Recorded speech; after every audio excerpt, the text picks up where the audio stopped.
Hello, everyone, and welcome to Handmade Hero, the show where we code a complete game live on stream. We are pretty much wrapped up with what we were trying to do at the end of the new year, and we have to start working on some 3D stuff that we wanted to do.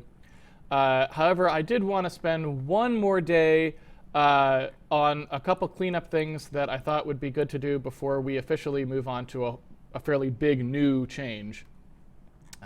And that is that people who have been trying to compile on LLVM, we try to keep our code pretty clean, even though we don't compile on multiple platforms right now. We try to keep it pretty clean in terms of allowing people to compile on any platform they want. So if you want to compile Handmade Hero on Macintosh or Linux or Android or anything else, we try to make it so that all you have to do is just write the platform layer part that's specific to your operating system.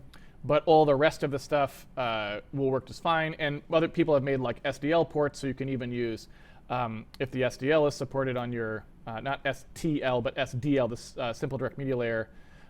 If that's supported on your platform, you can use that port and so on. But one of the problems that we have is just that most other platforms, like on Windows, even to this day, it's fairly impractical to use LLVM, or Clang is probably the more correct way to say it, since LLVM is not the compiler part per se. But using Clang as the front end on Windows, while it is getting more and more possible every day to use Clang instead of Visual Studio as your Windows development tool, it's still not quite at the point where that's probably what you would want to do just yet. Now, like I said, it gets closer and closer every day, so at some point, that may be something that we consider doing. And there's a very good reason for doing that, and that is if you can use the same compiler on all of your platforms, you might as well, because that takes one whole big variable out of the equation.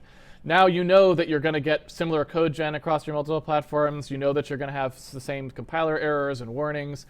You know that what the settings should be on everything, and it takes some unnecessary work out of the project for you, and that's always good, because there's always more to do in programming than you have time to do, and so if there's ways you can simplify your process, it's good to do so. Clang is certainly a good compiler. It's as good as Visual Studio, certainly on any metric that you might pick. Now, obviously, there's some things Visual Studio does better. There's some things that Clang does better. But on the whole, it's not like it's a step down.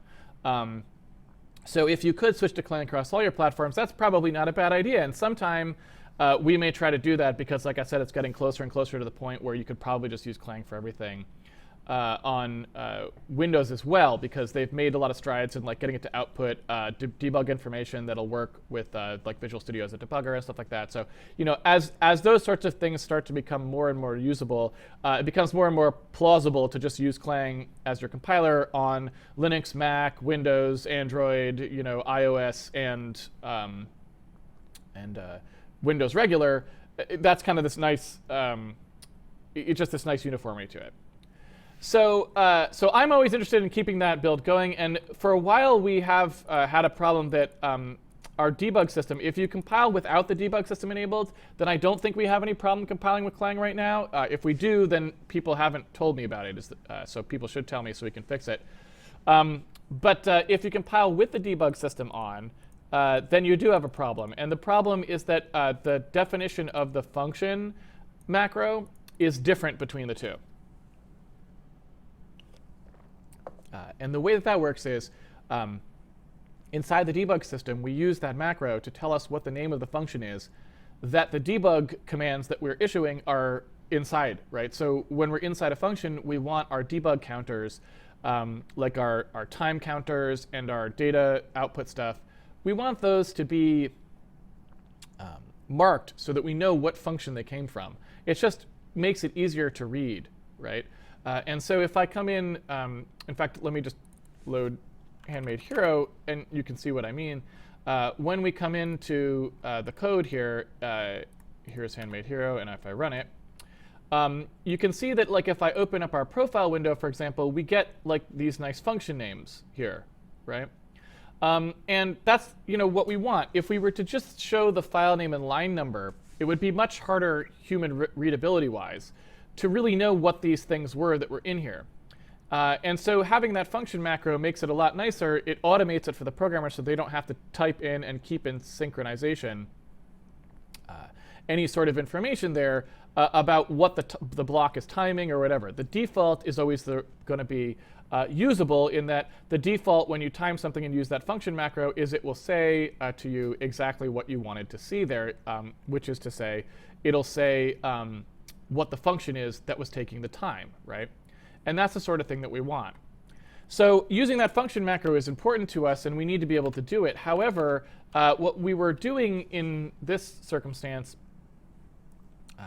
is we were trying to make it so that our debug system had the least amount of work necessary in order to record a particular debug event, right? And so if you take a look at what that is, I'm going to go ahead and load up Handmade Hero's code here.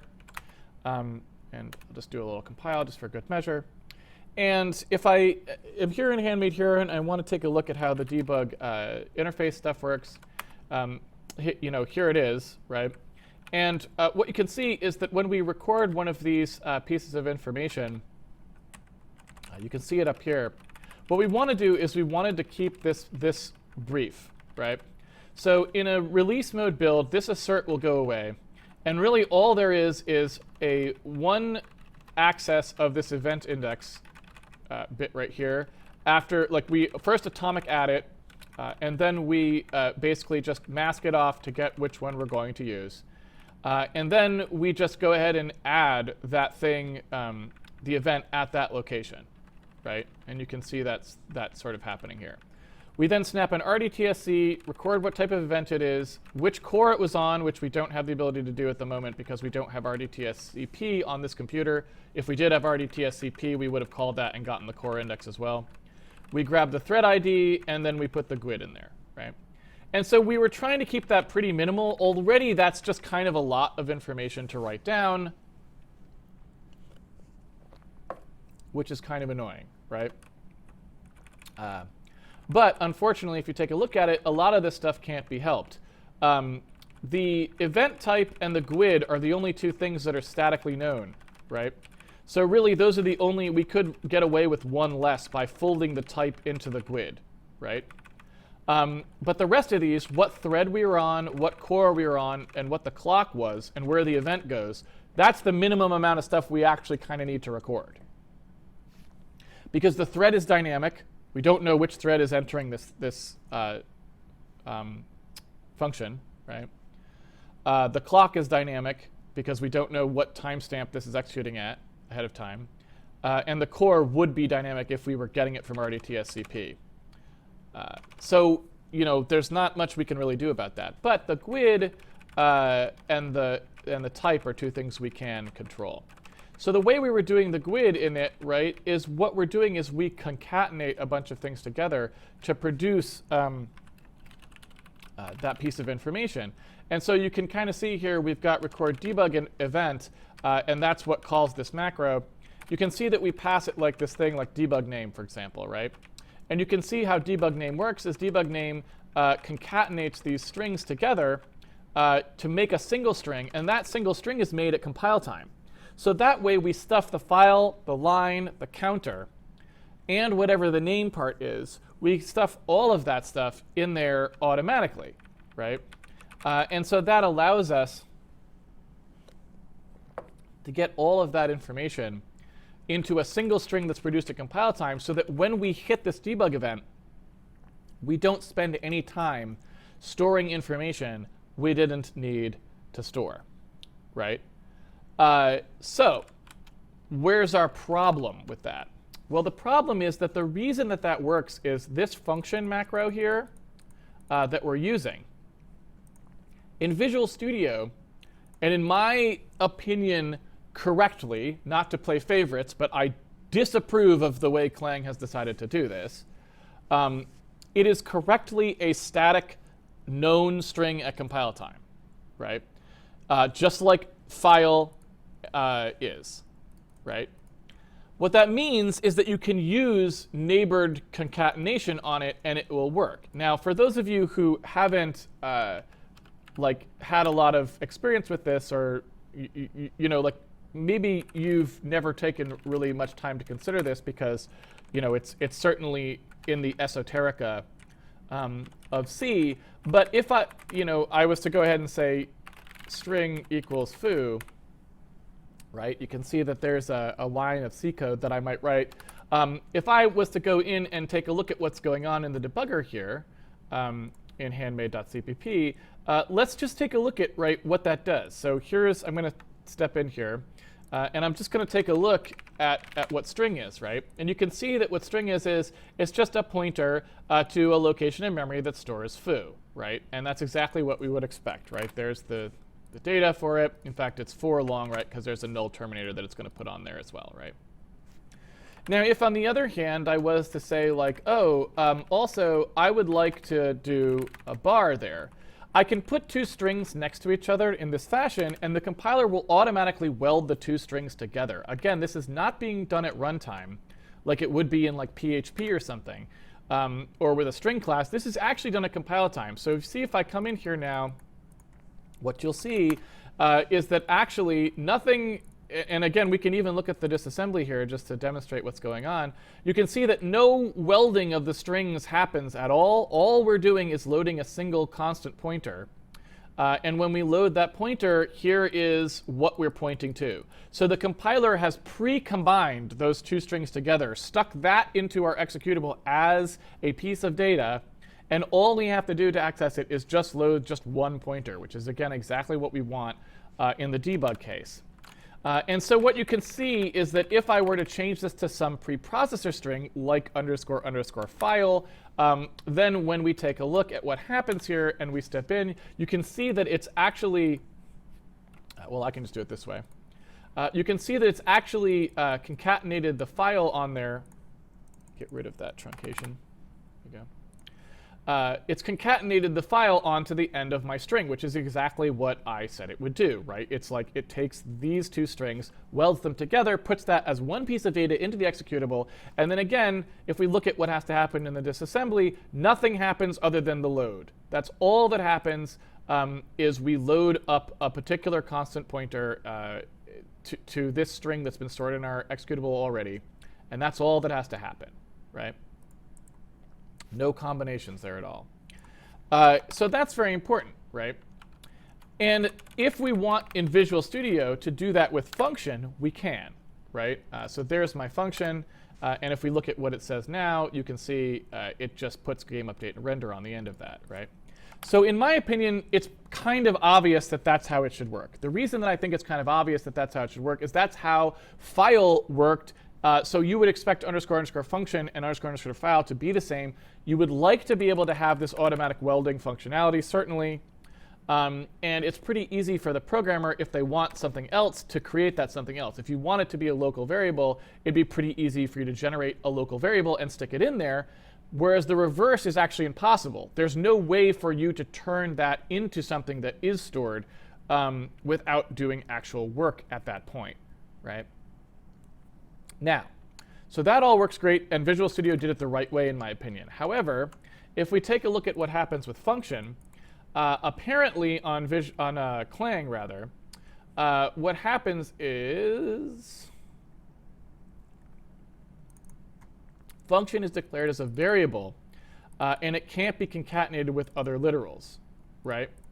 And so I don't know if there's any documentation that anyone's linked to here for this. It doesn't look like it, but let's see here, GCC __ function.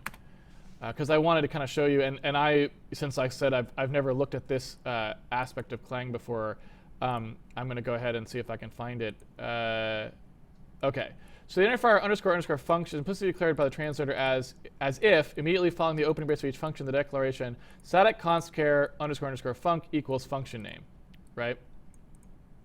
Function is another name for func provided for backward compatibility with old versions of GCC, right?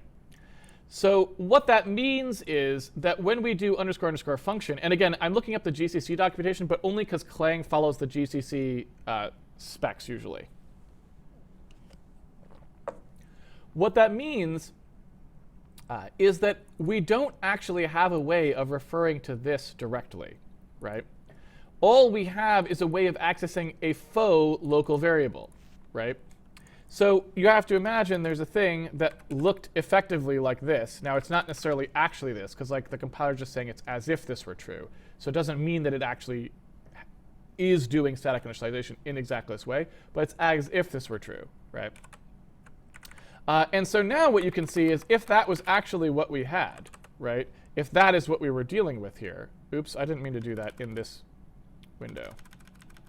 My bad. Close. Do. There we go. So if that's what we actually had there, right? If what we were actually dealing with was something where we said, like, OK, you know, we've got func, and there it is, right? What you can see is that when we come through here, we can't even compile this. And the reason that we can't compile this is because this is a variable, right? This is an actual just a variable. And while C++'s compiler allows us to juxtapose two constant strings next to each other, and it will weld them together, it does not allow us to juxtapose two variables together and weld them together, even if one of those variables is a const string that it can see the declaration of. For some reason, and I guess I don't know why the C++ spec doesn't allow this, but for some reason that is disallowed, right? The spec does not say, if the compiler can determine that a string is constant and knows what the string is, then it can concatenate it as if it were a constant string in that place. It does not say that. So this is effectively what's happening in our LLVM-based builds, in our Clang-based builds, is that it's seeing this, it's seeing it as effectively as if we had done this, right? And it's producing compile errors that might not be exactly this compile error, but they're going to be basically the same compile error, same type of compile error. Hey, you've placed a constant string next to a string pointer, and I don't know what to do with that. That is not an operation that I can handle. OK? So that is what's currently preventing our LLVM build from working, our Clang-based build, from working out of the box. And like I said, you can turn the debug system off, but if people want the debug system on, which, you know, why wouldn't you want the debug system on if you're debugging, then you don't have that opportunity. So if we take a look at what's going on here, our goal is to figure out some way to work around this. And to be honest, I'm not really sure what the easiest way to work around it is. Obviously, there's a very simple workaround, and I guess we can read here in a second what the people's suggested workarounds are, but let me just talk about it real quickly. The most straightforward way to work around it is to just spend another move on every debug event recording the function name separately, right? Because the only reason we concatenate all these together rather than just saving them separately is to reduce the amount of time that the processor has to take every time we enter one of these debug events, right? That was the only reason we were doing that. That's probably the best approach here, because I can't think of what else we would do.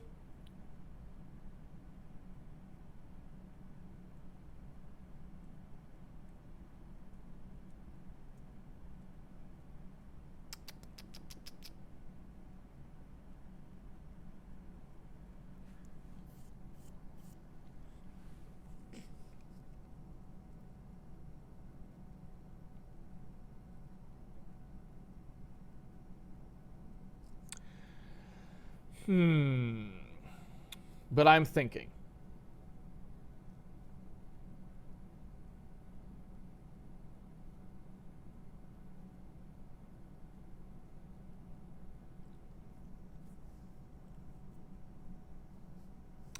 Yeah, I can't think of really a whole lot else that we can do and still preserve the function name.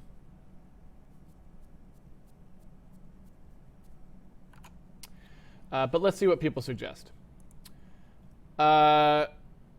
Let's see. Use the full function signature as GUID. What does that mean? Let's see. How about a not so elegant approach? In the case of timed function, you could just use pretty function in place of debug name function. When compiling Clang C, it's still subject to the same concatenation notation since it's just a character star, but you wouldn't need to concatenate it since it gives you the full function signature, which should be enough to disambiguate overloads, unless there's another reason to use debug name macro. Obviously, the resulting output will be somewhat verbose, since it won't be neatly parsed like the default path, but otherwise I don't see a problem, so maybe something like pretty function. So what is pretty function? Because I don't think I've ever used that before. It looked like it was mentioned in that page I was just looking at moments ago. So we can go read about it. It evaluates the string top level, so it contains the signature of the function as well as its bare name. For example, this program gives the output void a sub int. Okay, so it's just all it is just more, it's a non-ambiguous version of the thing, right? It basically includes the return value and the parameters and the scope. So at that point, you would know that two overloaded functions would not have the same function name. So that's not bad, but we might want the file and line number for other reasons potentially. Although maybe we don't. I don't know. Let's think about that.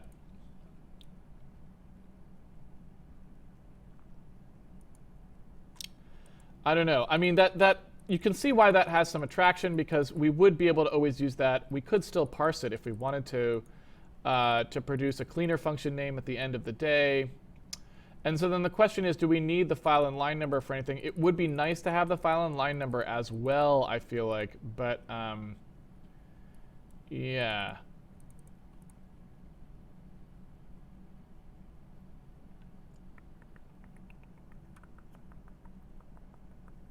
But I could see that. I mean, so keep that in mind. That's something. It looks like number 2 is what I just suggested, which was, okay, we just save the function value separately, right? And the final one is just we don't get it. We don't get the function name at all, which isn't really I wouldn't consider 3 really an option, because I definitely want the function name. As far as concatenating function concerns, introducing a preprocessor does not seem like a good idea, because I don't really want to go that route. And concatenating the strings at runtime I also don't think is necessarily good, although maybe they had a way to do it that would be cleaner. Is there any solution to define function as a variable rather than a macro? I can only see it as a poor choice. Right, that's not... Where is the concatenate at runtime suggestion? I don't know where that is.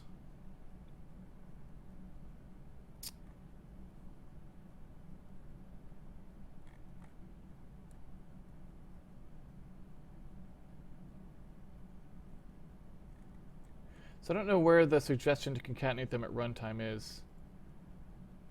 Oh, it looks like this. It looks like this is somebody. This is just this block of code. I see. And so how did they do that?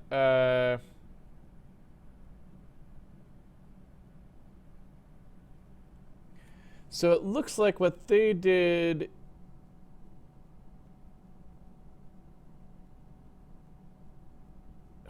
Okay, but this join strings thing, this is going to have to happen every time through here, which would be awful, right? We definitely don't want that, right? Because that means every time we enter a timed function, we concatenate them, and that's no good. So we definitely won't want to do that. We could introduce a static initializer that would only happen the first time through, but even that's not great.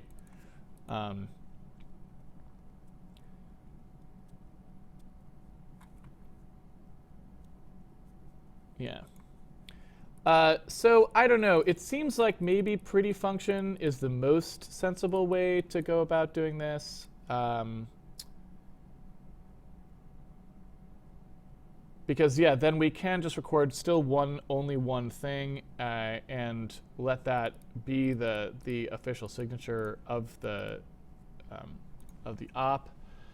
I guess what I'll say is I don't know if pretty function. I don't know if pretty function exists on Visual Studio. Probably not at this point in time. but maybe it would in the future. So we'd probably have to still have two sort of paths. We'd have to support the debug name, the concatenated version of the debug name for Visual Studio, and then pretty function for GCC/Clang. Because I'm assuming that if we wanted to, in here there is no, like this is not a thing, right? Yeah. So there's no real way to get that piece of information. Although I guess, now I think about it, I've never looked. Visual Studio may just call it something else. So let's take a look and maybe just see what they have, if there's anything in particular. All right, so they've got some specific ones here, which are just talking about some other things that are interesting but not relevant to what we're doing at the moment.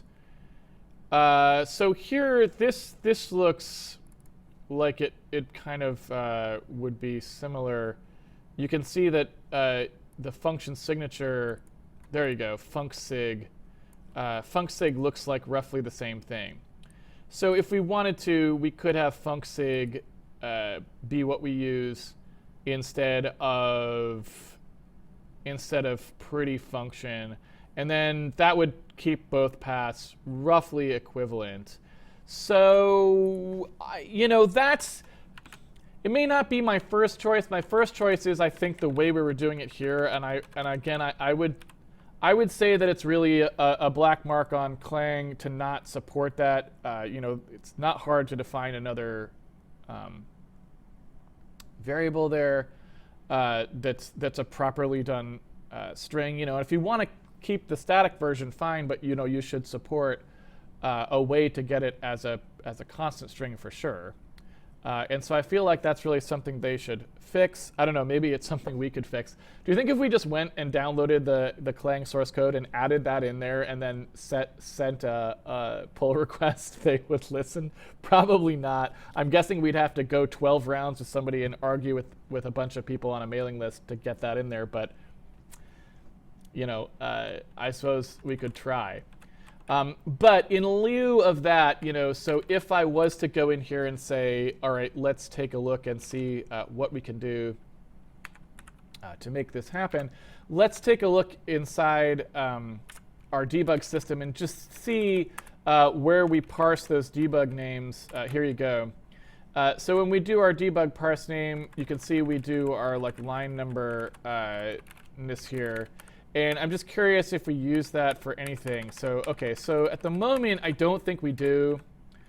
And that's good, right? Because if we had been making a lot of use of that, then it would be a bummer if that was something that we wanted.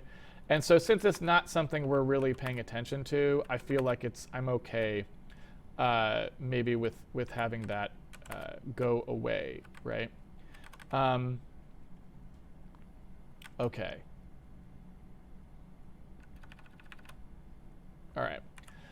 So let's just see if we go down this route. If we get to anywhere in particular that is going to be kind of a little bit off-putting, then we'll go from there. But let's assume that this is going to work OK, and we'll sort of just assume that we'll go with a function signature-based approach, and we'll just jettison our previous approach of having it be file name, line number, and so on.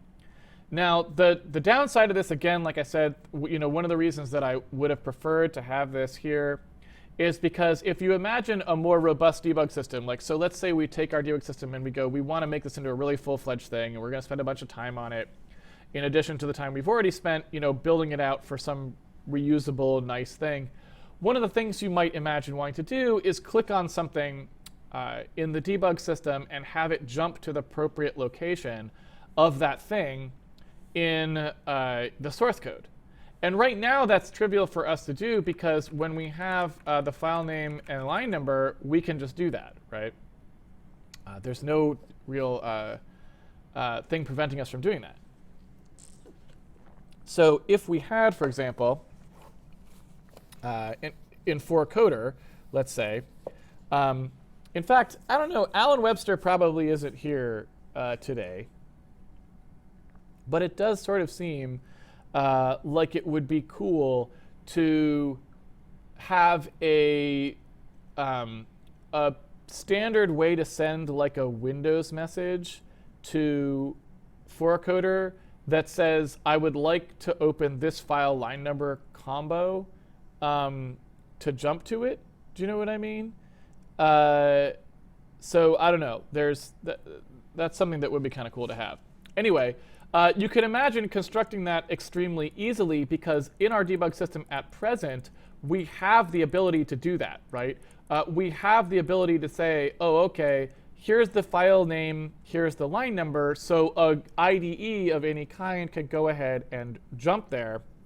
And you know, it knows where it is in the source code.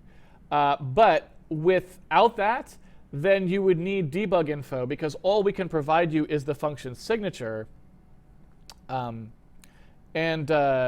know, at that point, you have to be able to parse the PDB, figure out where that function is, and then jump to it. And even then, you're not at the line that the debug output occurred at. You're just in the function. And so it's not really the sort of the place where you're going to have like I don't know. It's basically not the place where you're going to be able to jump to it's not giving you the information you need for most of your tools, right? If that makes sense. Yeah. So anyway, let's see. I would go to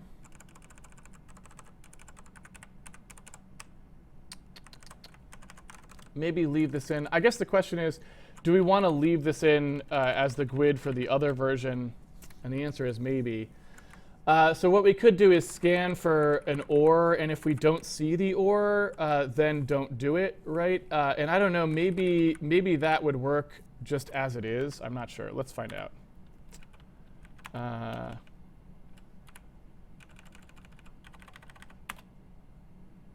Let's see here.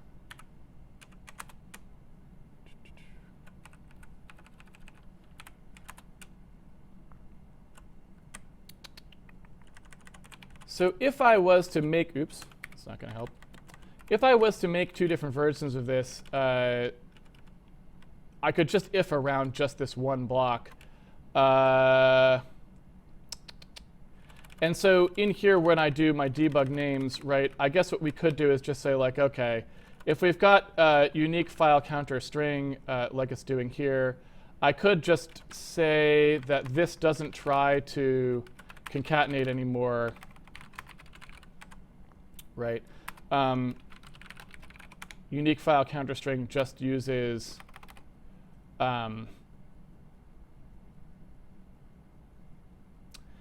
well, you know, OK, I take it back, though. Now that I think about it,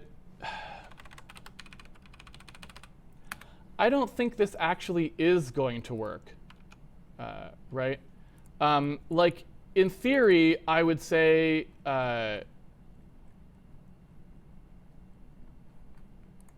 let's see here.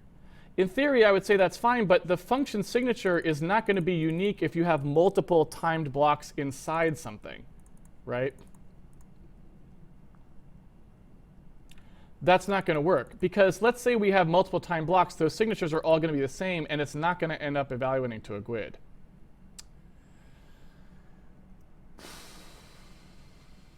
So yeah, I don't think so.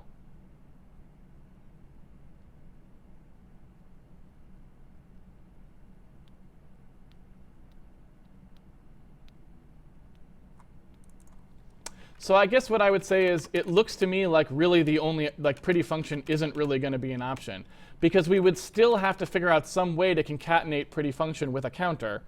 And since we can't do that, it doesn't really help us. We still end up having to store two things. We'd have to store the counter and the GUID, which is not really GUID anymore, the counter and the string. And once we do that, we might as well have just stored the function as a separate thing. Yeah, so unfortunately, I think that's just the way it is. I don't think there's going to be any way around that. So I guess what we'll do is we'll just say that the debug system has to store one more piece of information, and that's just the way it is. So there's basically like an event name in addition to the GUID, and we'll just sort of make do with that. I think that's the only really way that we're going to be able to do it. And then when you do unique file counter string, you don't get to pass the name anymore, right? That name is not going to be available, and so that's just gone.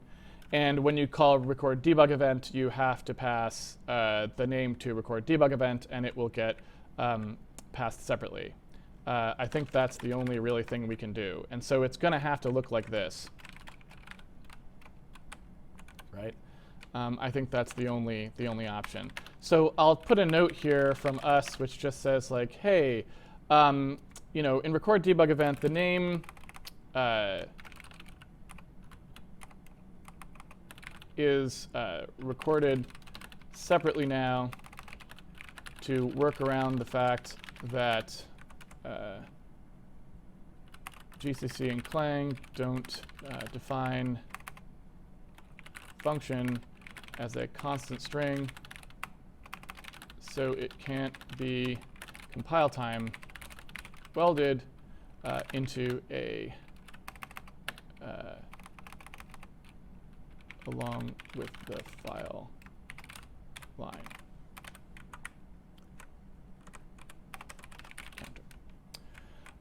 And so at that point, we're going to have to do this. That means that the unique file counter string bit, we can leave this sort of route in place, if you will, and just not do the concatenation, right? So that'll just not actually happen. And then we just have to make sure that we pass it in both places. And that way we could re-enable it again at some point, potentially, if that makes sense. So when we do stuff like here, where we do debug, begin block and that sort of thing, so we're going to have the name coming along as well now. There's the name. And so these sort of always has to be passed along every time twice, essentially, right? Although I guess that one's actually end block. Okay. And anytime we're manually doing this, how is that working with this char star? Oh, that's the GUID itself. OK, right. So if we have the GUID itself come in there, then when we call begin block, we actually don't need anything there. The name can be zeroed out because we've already constructed a GUID that's what we needed, right? And so now I need to add to our debug event. Here we go.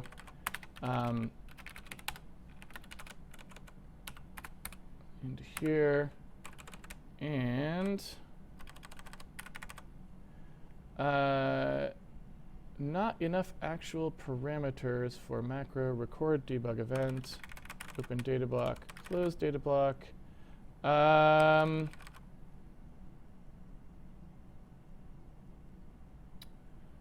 So I guess when we pass the name here to debug data block, again, I feel like, so how are we getting this for debug data block? I guess it just passes that name, and the name is all there is. So at that point, I guess we could pass them dual, but I guess maybe I'll just pass them as zeros here. The more correct thing perhaps would be to put the, well, no, OK, we'll just leave it at that. That seems fine. So yeah, go. That just gets passed twice.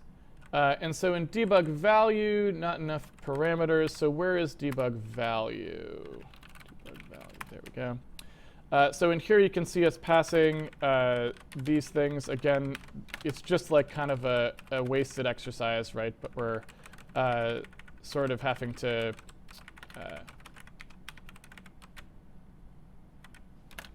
make these things. I don't know if that's going to cause a problem, because this may not be unique anymore. I don't remember enough about how we were using it. Looks like debug named value is not used anymore. So maybe we can just get rid of it. Let's find out if that's true.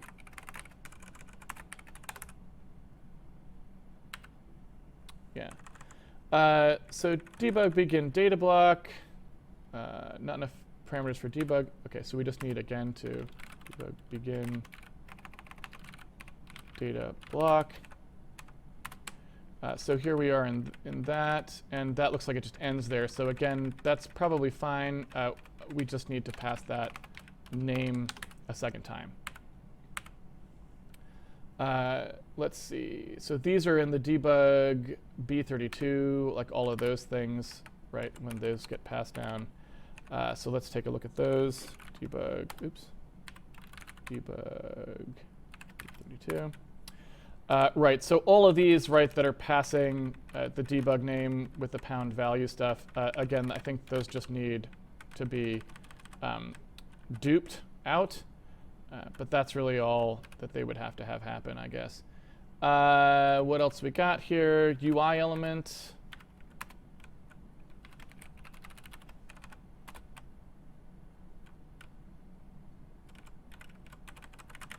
Let's see here.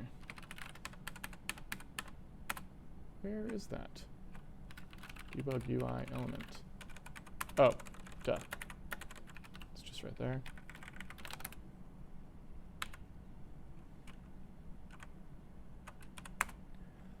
And let's see. Record debug event for here. Debug end data block. That should have handled it automatically, so I must have messed up the debug end data block bit. Yeah, it looks like it just needs to get passed a second time. Let's see. No object file generated, not enough actual parameters for macro record debug event, and the semicolon. So that's frame marker. All right. So that's just going to pass that as the name a second time again. So now everything should get passed twice. And let's go into the parse debug name stuff inside the debug system here. And essentially, this part is the part that's going to change, right? Because we were parsing the GUID before, and sort of keeping a bunch of track of like where we are at the different parts in the parse name. And so I think what we want to do now is just say like, OK, when we go through our parse name here, instead, our name length stuff is not going to actually be based on this at all. Our name length stuff is going to be based on the name field of the debug event that comes in. And so when we say debug parse name, which I guess, yeah, if you take a look here, we have to kind of we have to pass in a name for it to actually produce the parse name for us. So when we do this, it's going to return, it returns a bunch of stuff like the hash value and things like that that we want. But it can't actually get us back this part of the name without us sort of passing that additional value in there, right? And so what I think we want to do is basically say, like, there's a proper name here that comes in. And so when we do this thing, this is how it used to work.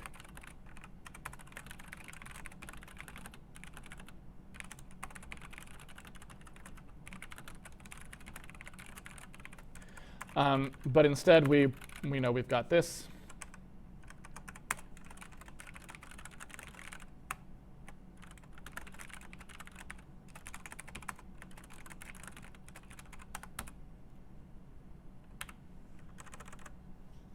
And I think that's mostly it.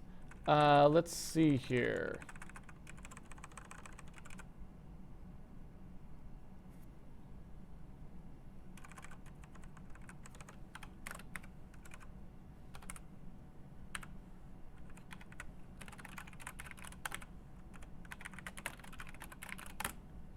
Right? Yeah. I think that's mostly it.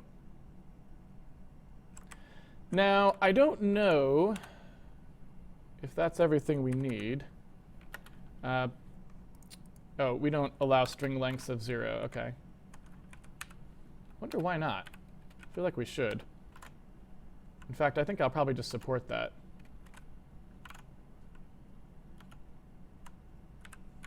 Debug interface string length.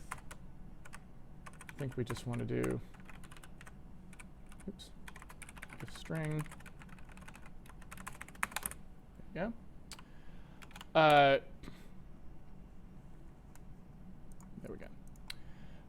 So yeah, when we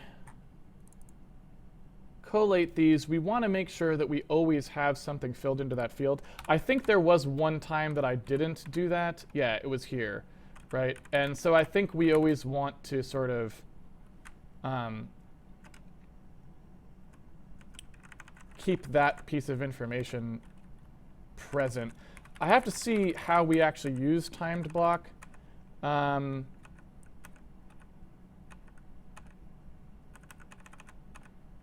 Because you can see that it does the GUID, it produces the debug name from the GUID, and then that will lose that actual name. So I think in here we probably have to keep the name separate, like so, again, for the GCC reason. So I think in here what we'd have to do is say, OK, the name comes down along with it, right? So that you kind of have this sort of ridiculousness happening, where it's like, OK, yep, there's the name that comes in, and we will pass that through to the time block when we construct it. Right. So let me make sure there's no other ones. So there's one there where we're getting a name of a data block, and presumably that name just has to be replicated. Let me just verify when that happens. So OK, so there is one other situation that it happens here, right? So we probably want this as well. Right? And more specifically, it's really this.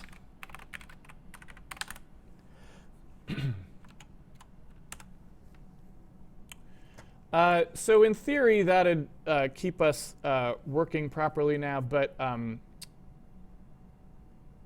but we got to make sure that we get all our stuff lined up so that we actually are pulling out from the right places here, which I don't know that we actually are. So let's make sure we've got all that stuff handled, because yeah, we may be passing incorrect things down. All right, so we've got our debug event names set in there. And inside our Handmade debug, when we scan these, we're getting that proper name passed separately, and that's what's going into the name length fields here. So if I go to debug parse name, and where I'm calling that, when we do get element from GUID, I think we should never care about that, because the GUID should always be sufficient in that circumstance, as far as I know.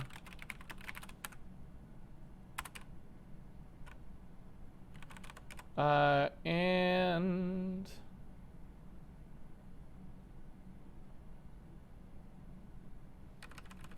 these all pass those down,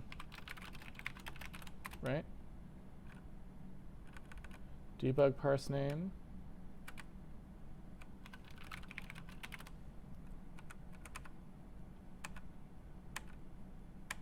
Yeah, so I'm not sure why that would not be properly recording it, because I feel like event name should be stored correctly at that point. But let me go ahead and make sure that that's actually true, because I don't actually know that it is. So let me go ahead and actually take a look at, step through a couple things here so we can actually see if that's the case. So hopefully inside this record debug event bit here, of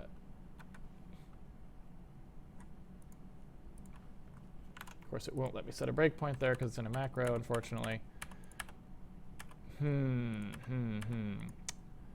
Well, because I just want to be able to see what these debug events are. So let me instead take a look. Since I can't easily set a breakpoint there, I should be able to, but of course it doesn't let me because it probably doesn't record enough debug info to do that. I just want to take a look at what it does in terms of getting the result of these parse debug events. So let's take a look here. So that name looks correct there. And name starts at, I suppose, needs to be set to 0 always here as well, because in case somebody chooses to use the name starts at field plus the GUID. In fact, do people do that? Let me find out. Because we're going to have to get rid of that field basically as well, because name starts at is not going to be valid anymore.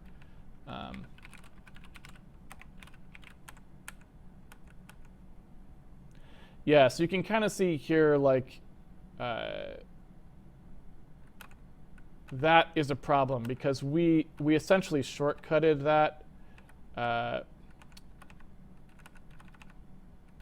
And that's not really going to work, right? We need to use those separately.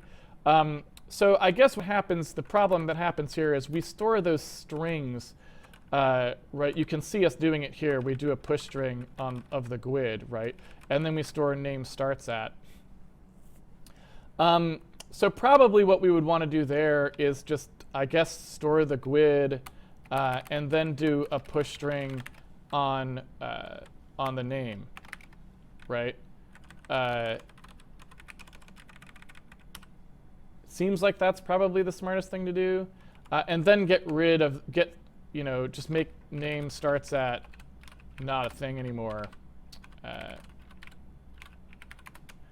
because that's just not something we can actually use, right?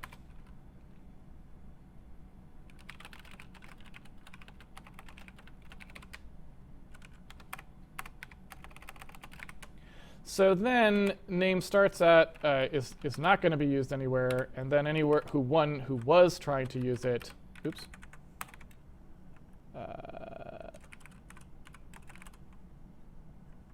Wait, that should work, right?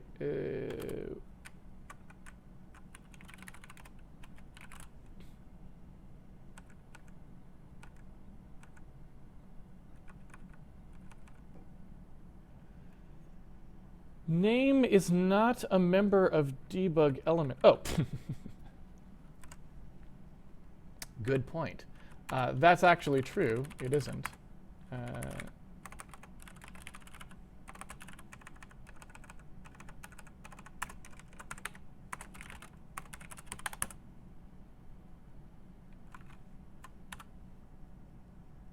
Okay. So I think that's all good. And then we just have to make sure that we don't ever get in situations where these things are set to 0, which in this case it looks like it is. Looks like Handmade code, Handmade debugs at 1941-71 there. So let's take a look at 1941 Handmade debug. So it looks like debug name. Oh, this is just only for the root profile GUID.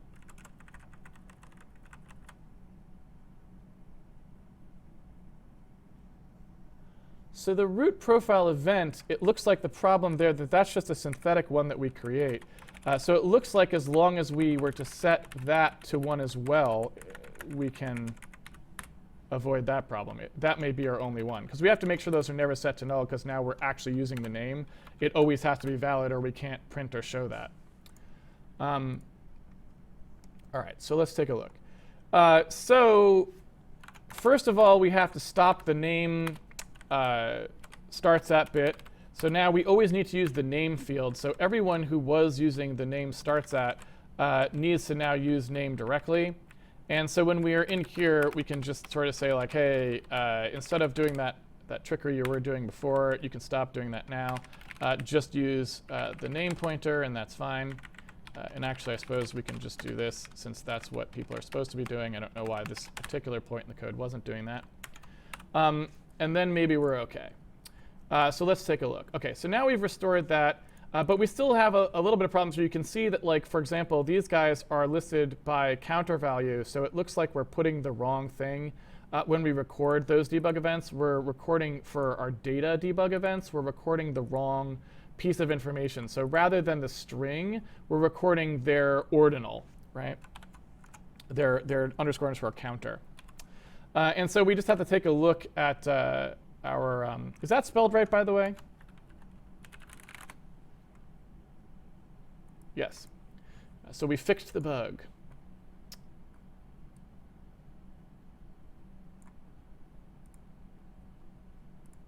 Here we go. So now inside the system, we just have to make sure that nobody is passing the incorrect thing down. And so when you get down here and you're saying like, oh, OK, you know, let's take a look.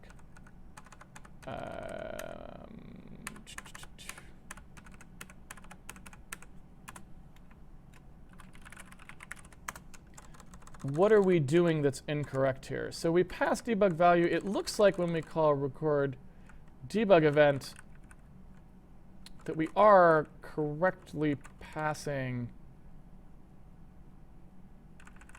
that stringized value. But maybe something else is happening wrong here. Because here's debug b32. It's passing the type. It's calling debug name to generate the GUID, as it normally would, right? And then it's also giving you the name of the value directly there. So I feel like that should have been doing the right thing. But I guess it's not. And so what I'd like to do is just take a look here at what's actually going on. So here's like a debug b32. It's passing global renderer test weird draw buffer size. And so it should be calling this macro. It's passing that in here. So I feel like it should be passing record debug event the right value. So my question is it just the printout of these that's wrong? Or is it the actual thing that's being passed that's wrong? And I'm not sure. So again, let me just take a look quickly to see if anyone is using name starts at in some kind of way that they shouldn't be, and so that we can kind of figure that out. So it looks like the only people who are really using it are in these locations here, which again doesn't seem like it should be a problem. So yeah, let's find out. Let me walk through the Handmade Hero opening code there. Where we are, let's see.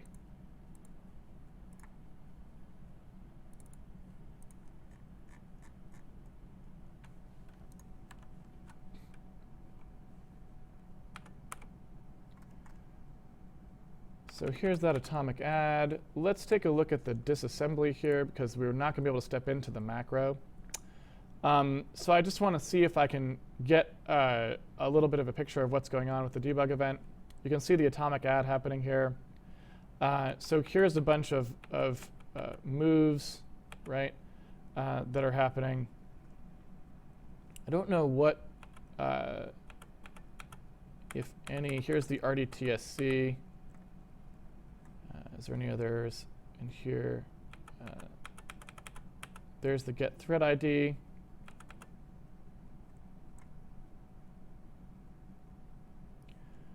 Although, where is the get thread ID? Yeah, all right, so it doesn't look particularly problematic anywhere. OK, so once we've worked all this stuff out, you can see generally we're moving all this stuff into position. We should be able to see what we actually loaded as the size. And so it looks like, I'm sorry, as the name. For example,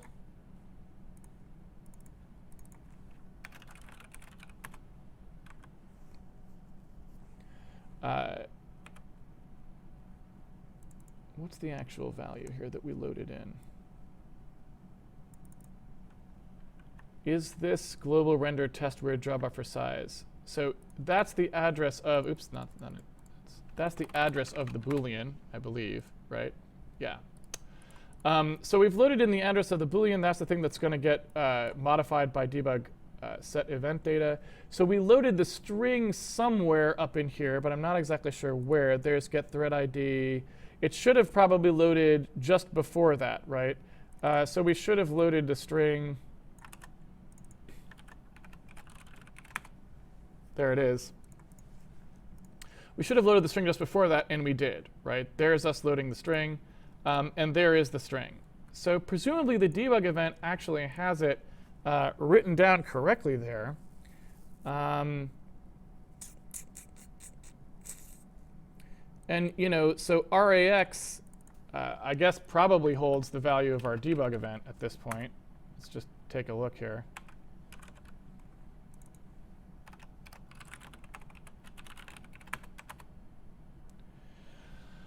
And it does. So, because you can kind of see, you could see here the pattern of everybody was addressing off of RAX. So that's how I knew that, right? Like I was just looking to see, like, oh, okay, I went to write that string into RAX plus 18H, and I wrote one into RAX plus 8, and so on, right? So now I was just like, OK, whatever's in RAX right now, the register RAX must hold where all the strings are. And you can kind of see them here, right? You got the GUID. You've got the name. And I'm just trying to figure out sort of like, if this is what I'm passing down, then it looks like the name has exactly what I would have expected when I retire this debug event. And I'm not sure why I wouldn't then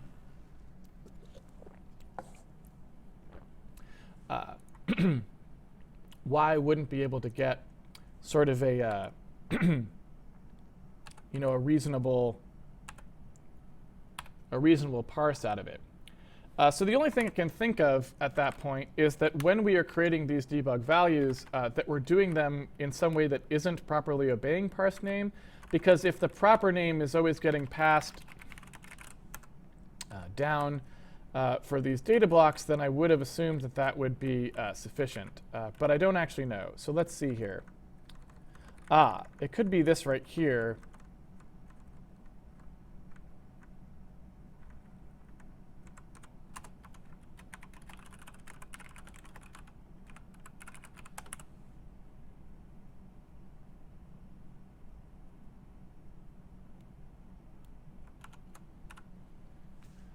Where we sort of copy that name over. Nope.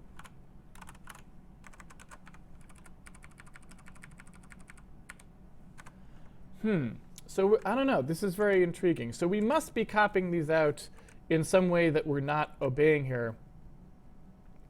That is the path we would have been going through. So I guess maybe I can just step through it and see what happens. Like when we do a store event here.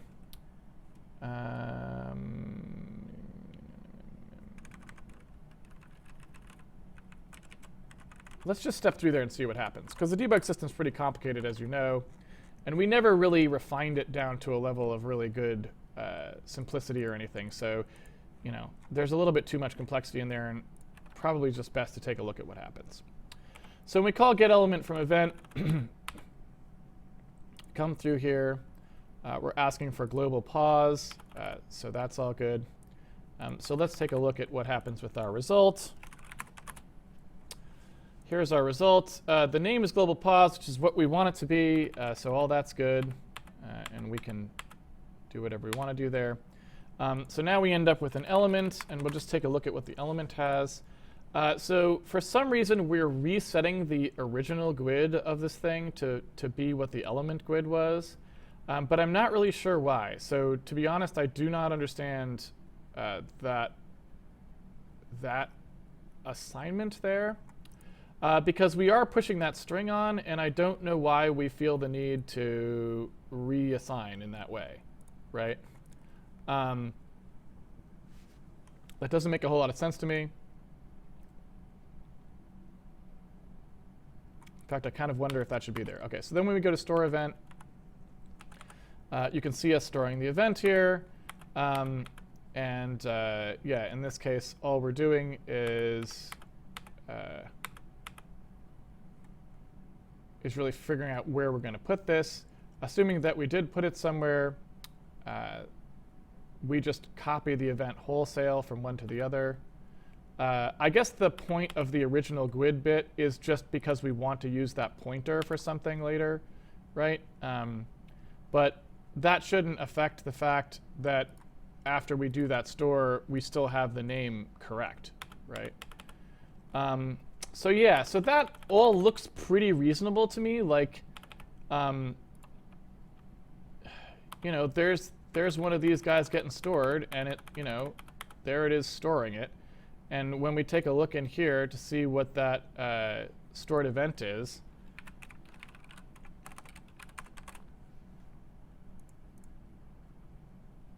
there it is, right?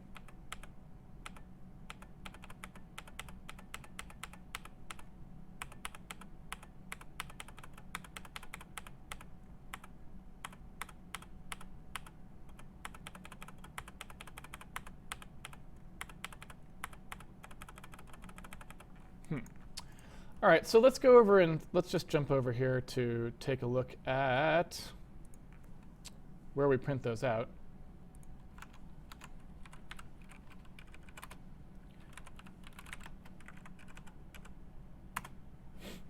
So let's just see when we're printing them out so we can, you know, try to figure out why we're getting that problem. So here we are in debug event to text. Excuse me. Oh, well, that would do it. It looks like we actually were sort of still using old pieces of the GUID here and just scanning them, right? Which is probably not particularly useful. And in fact, we initialize the name to the element GUID, which is not what we want to do, right? So that's, well, that's good enough. That's a pretty simple answer to our problem. Let's take a look at where name's assigned. It looks like that's the only place. So I suppose what we'll do here is just say, like, instead of this usename bit here, in fact, I guess I don't know. It looks like that's not used anywhere, really. So technically, we could just probably do this and say, instead of this bit right here, we could just do like, OK, whatever you're going to use for the name, we could just say, let's go ahead and use the event GUID if you're asking it to show the entire GUID. Otherwise, just show the name, and off you go. Right.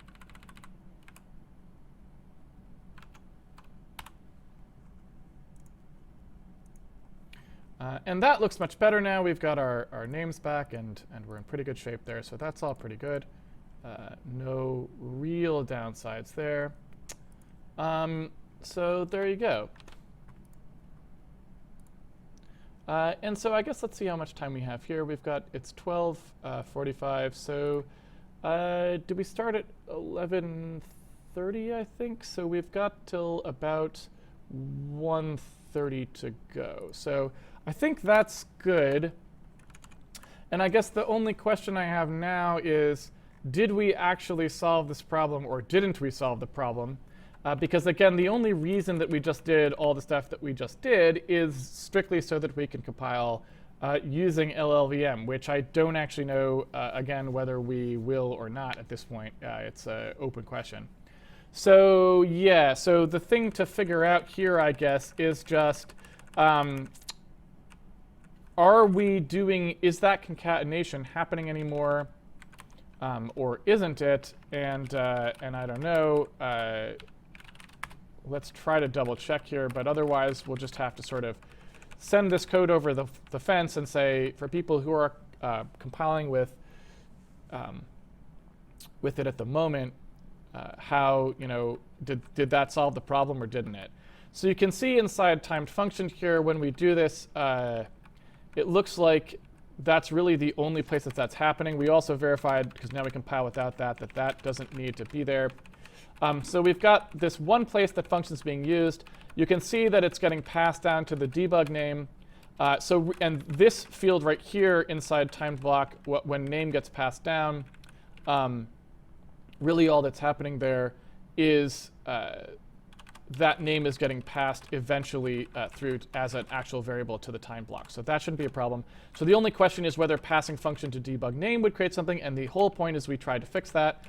So let's just double check that that's actually true. So here is debug name, and here's when we're actually producing a unique file counter string. When we get debug name in there, you can see that we pass it as the final parameter. That final parameter is D, which then gets ignored. So in theory now, we're at the point where that is no longer ever tried to concatenate as a string. So I'm going to say that that is a good first pass, and we'll have them test it and see whether they are OK with that. So let's go ahead and say that I believe we fixed this on day 356, but we don't really know since we don't compile with Clang on the stream.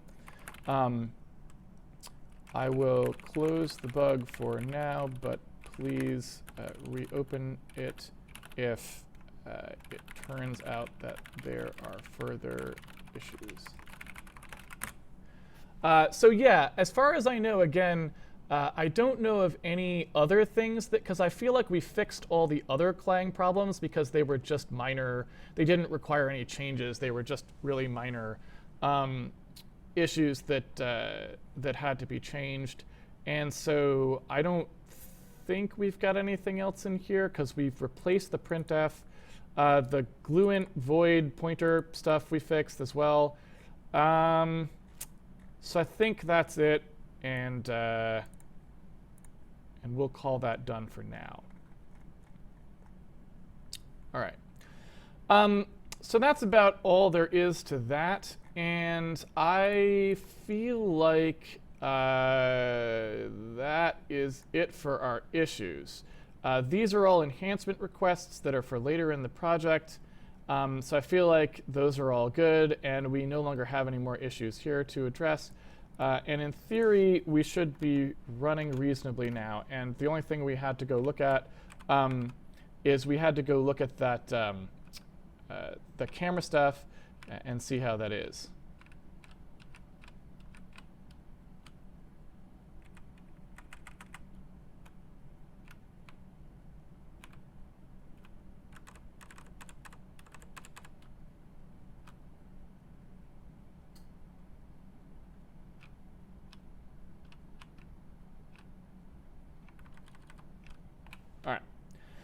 So yeah, I think everything has been restored to regular working order.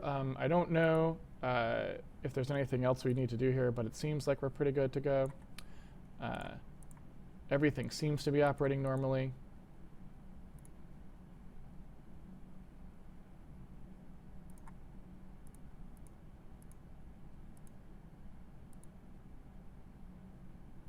So that's all good.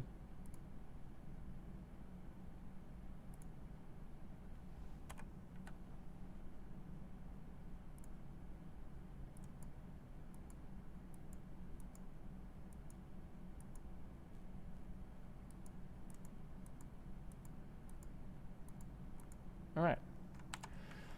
So I think that's it. Good, good, good. All right. So I guess now the only thing, I might as well go and debug just so, again, tomorrow we can start fresh. I don't think we have any more issues to address, and we could start on 3D stuff tomorrow or whatever else we want to do. But I guess what I would say here is I don't know that there's much point in it, but we still have the camera non-tracking thing where we wanted to have room-based cameras. And really maybe it's best to not bother fixing that because we're going to move to 3D anyway, and we'll probably clean out the stuff in that pass. But again, since we do have a little bit of time here, I don't know that there's anything else that I want to do that's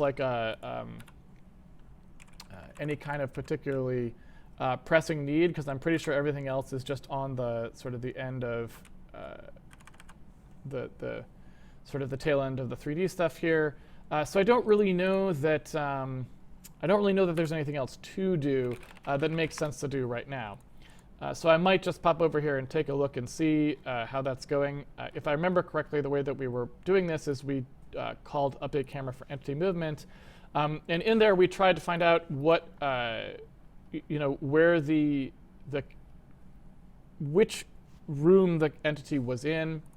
And once we figured that out, we just tried to figure out where you were relative to that room and move the camera to correspond to that. Although, like I said, this is not really, this is kind of just hacky code, and this is probably not how we're going to do it at all. So, I have to take that with a grain of salt. But I guess I think what we figured out first, without sort of getting into how this code down here was working, is that when we were taking a look at this code here, we never actually, and this is why this testing was in here, we never actually got any hits. So we never found ourselves actually overlapping these volumes at all. So our problem to start with is just that, we never found any rooms that the player actually was in. So in theory, when we do this update for camera, we've got to at least have one room that we can find. And you can see, like, we're not ever finding a room. So even though the player is clearly inside a room, there's no way we can ever tell if he goes outside the room if we're never finding that he's in a room at all. And so what we need to do here is sort of stop. We need to come through here and figure out for things that are room-based, right, which in this case, like this is a brain room, we need to figure out why we're never getting any overlaps at all, right? And so let's just take a quick look at what's happening in these test routines here. You can see that, like, we're passing a position, and that's the position of presumably the player that we're testing. Am I right about that? How are we figuring that out, basically? There we're passing the entity, and that entity presumably came from an attempt to get the player update. Let's see here. There's the camera entity, right? And that's just whatever it was, whoever it's following. We get that entity by ID there. So we assume that's the player. I guess one thing that I would point out, in fact, let's go ahead and before we do that, I just want to know where the player is roughly. So here's the player. Like, let's leave the player where they are, and presumably the player should be kind of like very close to 0, 0. Although if you look here, what's going on with this?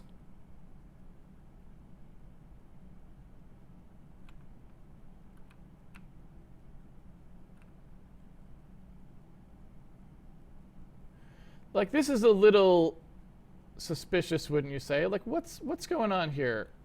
Why is the sim region origin? Oh, I know why. Because we're running multiple sim regions at the moment. And we should probably stop that. Because while we're debugging this, and really these aren't supposed to be there at the moment anyway, they were just for testing. So we really don't want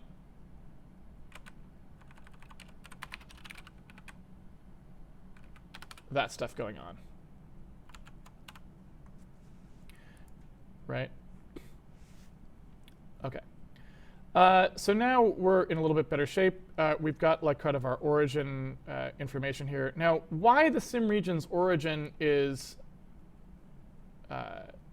where it is a good question too. I don't really know where 0, 0 is. I guess 0, 0 is the start of this tile. We should probably verify that at some point, maybe when we kind of go through and start doing the 3D cleanup. But anyway, you can kind of see this is now stable, which makes more sense. And you can see that the offset of the sim region from its position is in keeping with that, right? So that seems reasonable.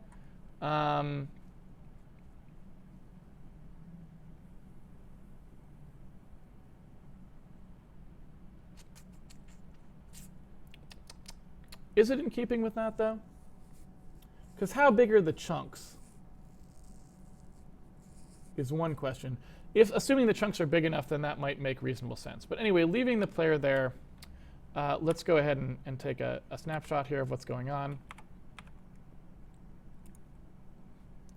So I think, I guess I can pretty much say already what I think is probably going on, which is that I think passing the sim center as 0 is not valid, right? because if we take a look at the sim region, there's the origin, and the origin is definitely not 0, 0 in that sense, because there's an offset to it, right? So that's in the world. This p-value is relative to that sim center origin, however, I would assume. So let's verify that those coordinate systems are actually what I think they are, because that's like obviously, you know, the first thing that I want to make sure that I know correctly. So you can see me coming down through here and you know, setting up this stuff where we actually figure out what our bounds are. So here's our chunk, right? Stuff. What's our min chunk p?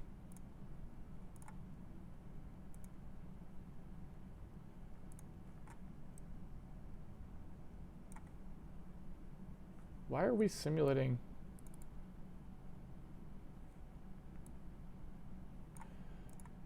Oh, this is the creation region.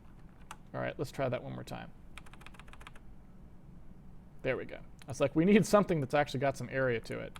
OK, and now we have some. All right, so that's good. So now if we take a look at what the sim region origin is, that's where it believes the part of the sim region origin is.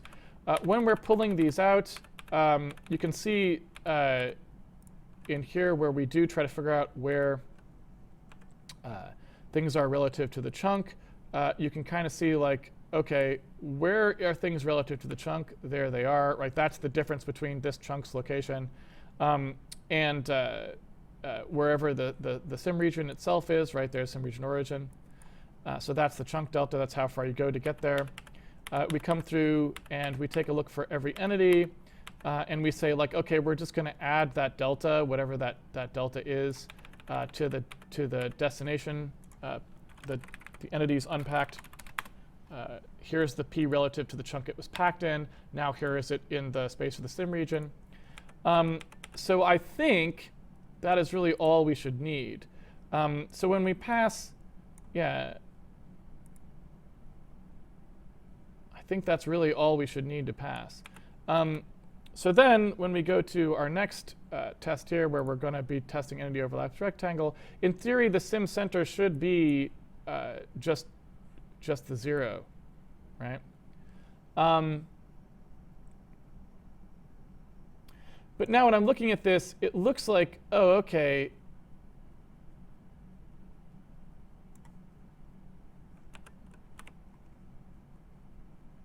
Since this rectangle, this actually, again, might be part of the problem. It may be that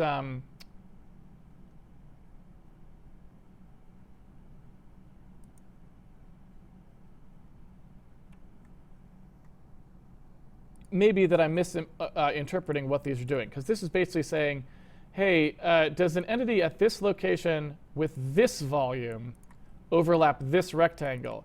And I'm sort of passing the opposite of that, right? Which is not what we wanted to do there. In fact.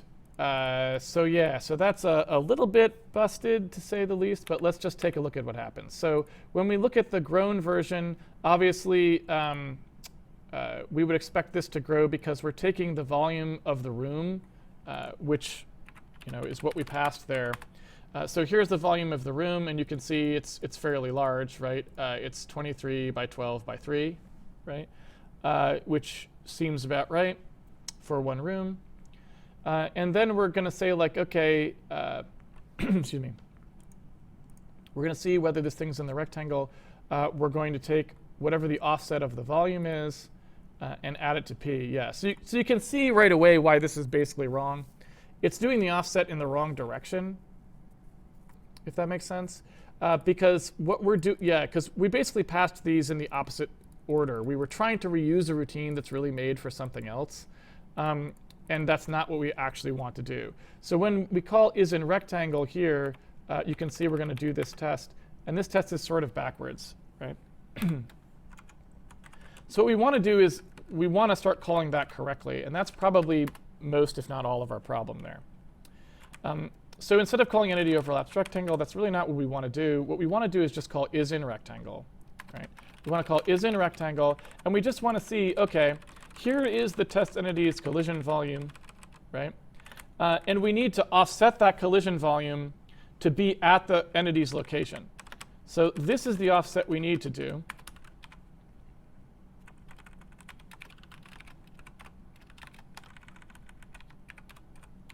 Right? We need to offset it so we put the volume for the room in the right place. And then we just need to see whether that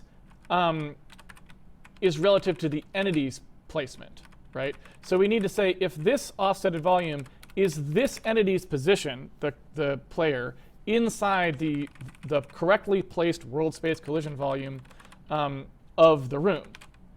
Right? And that is the actual test we want to perform. Right? And so in order to do that, we need to perform the offset. And let me just double check that here.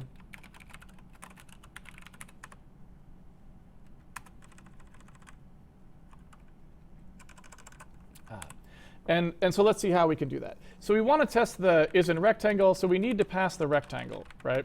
And here's the rectangle, or the volume, I should say, that we've got. It's actually it's a 3D volume. And we want to test this volume. We want to offset that volume. So we want to pretend that the volume is out in space somewhere, which means that we're going to want to subtract away that entity's position from the entity position we're testing. So we want to center the entity position we're testing around the origin of the entity that we're looking to enclose, right? And off we go.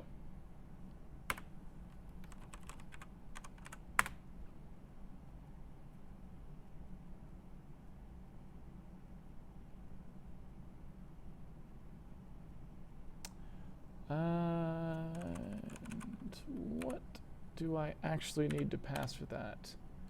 Rectangle 3 v3, so this is a v3, and this total volume is a what? Entity collision volume.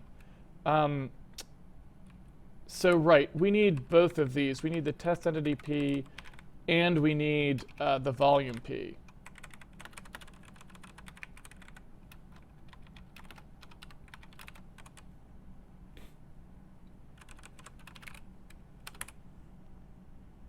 Right?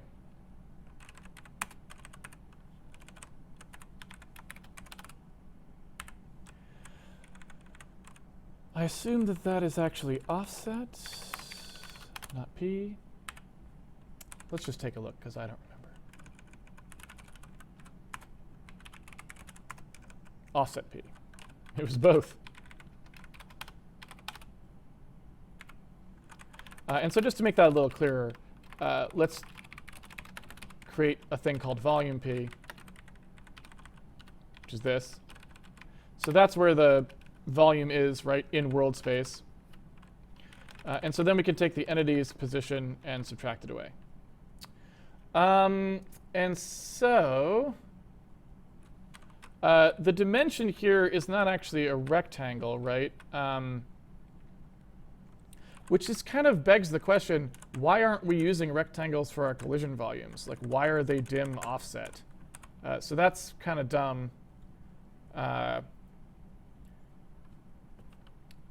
To say the least. I suppose what we could do is just say, like, oh, OK.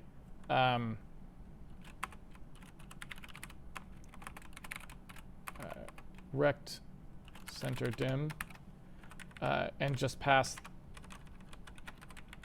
these two. But I feel like we're going to want to make that a little bit more systemic so we don't have to constantly do that, right? So we could just construct the rectangle where it actually is in world space and then test the entity point against it. Let me just take a look. I don't want a breakpoint there anymore, but I do want to test this one here. And so now, hey, look, now we actually get a positive result on that. So now we actually do know that we're in a particular room. Now, we haven't actually probably done everything we need to do to make that work better, but at least now it's going to work probably roughly like it used to work before, right? So now you can kind of see also the problems that we'll have with this where, like I said, we're going to have to kind of clean this up a little bit. What we're not doing at the moment is a system that really makes much sense because we're treating it exactly the way we used to treat it in terms of how, let's see here. So you can kind of see when it hops between these.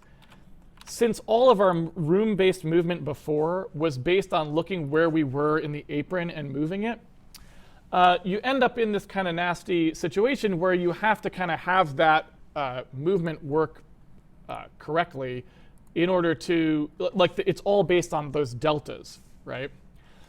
So when you're switching between rooms and stuff like that, it ends up being a little bit confusing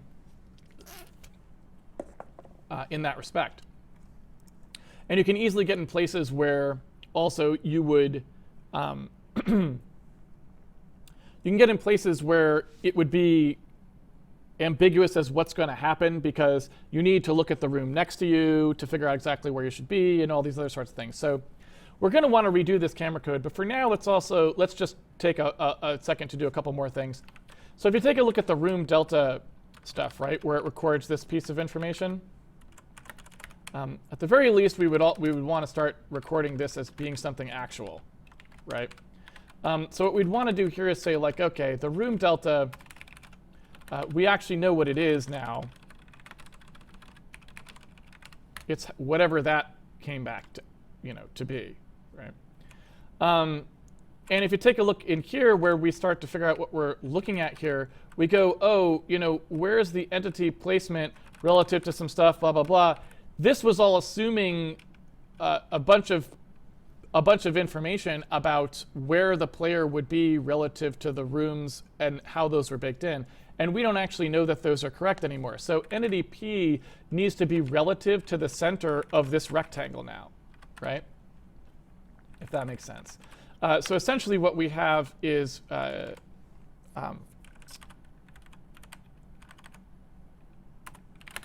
another thing, which is like room rel P or something like that. Where we want to also write down what this entity P is relative to the volume, the volume's location as well. Oh, and you know what? And I also forgot one other thing here. In addition to the offset P, we need the test entity's placement as well, right? So that computation was wrong as well. Okay, so let's just go ahead and say like volume P equals that's where the volume is. We create the rectangle and test in it. If it worked, then we do room relative P equals that entity P minus the volume P, right? So off we go. And that's all good. So now when we want to do this testing where we're looking at sort of the room, apron, delta, camera nonsense here, right? Now we can sort of at least restore this a little bit and say, OK, let's go ahead and change entity P for these purposes to be using this room relative P, right? So we want to take entity P here. You can see we're using it in a bunch of places to just be like room relative P.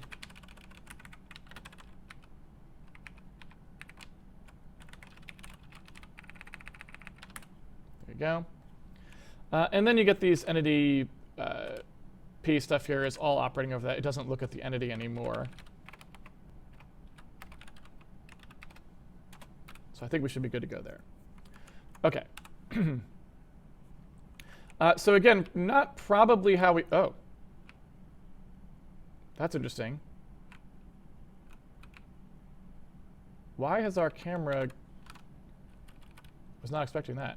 Our camera now thinks it's like needed to move upwards. Did you notice that? Just from having done that room relative P bit, right? I should probably look to see what the room relative P actually is at that point. I suppose I wasn't thinking about the Z quite correctly at that point, because the room relative, it would think that you were potentially in a different location. I don't remember how we aligned those. And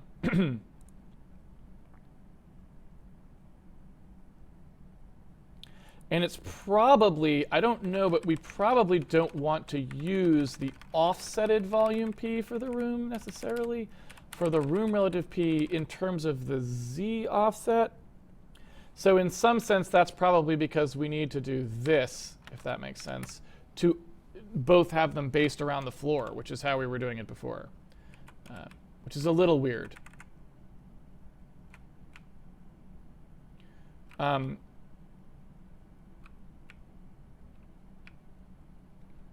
So that looks like it's still having trouble because it's basically snapping back. And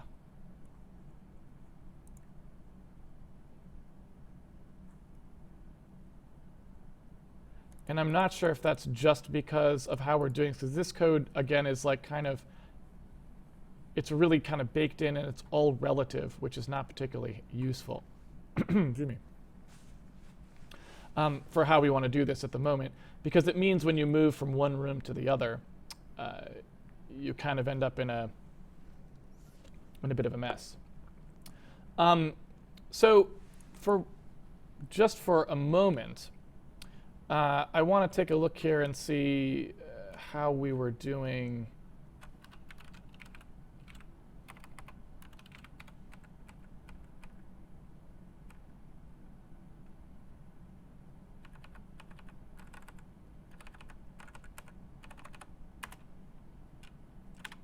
So at the moment, what I'm going to do here for a second is I'm going to turn off any of the relative displacement stuff. And I'm just going to say, hey, whenever we find what room we're in, we're going to make the camera point at the center of that room. If that makes sense. So I'm going to call room camp. I'm going to call that be whatever the location of the room entity is, right? And so then rather than doing the apply delta bit, I'm just going to say, hey, there we go. Actually, I guess I can leave that in there. I'm just going to say, all right, let's make the camera position be a mapping into chunk space of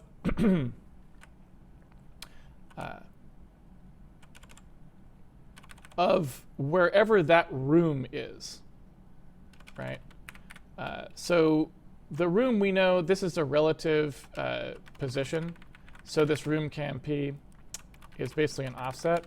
And so I'm just going to say, I want you to map into chunk space wherever the sim region's origin is, and then wherever that room camera is. Right? Oops.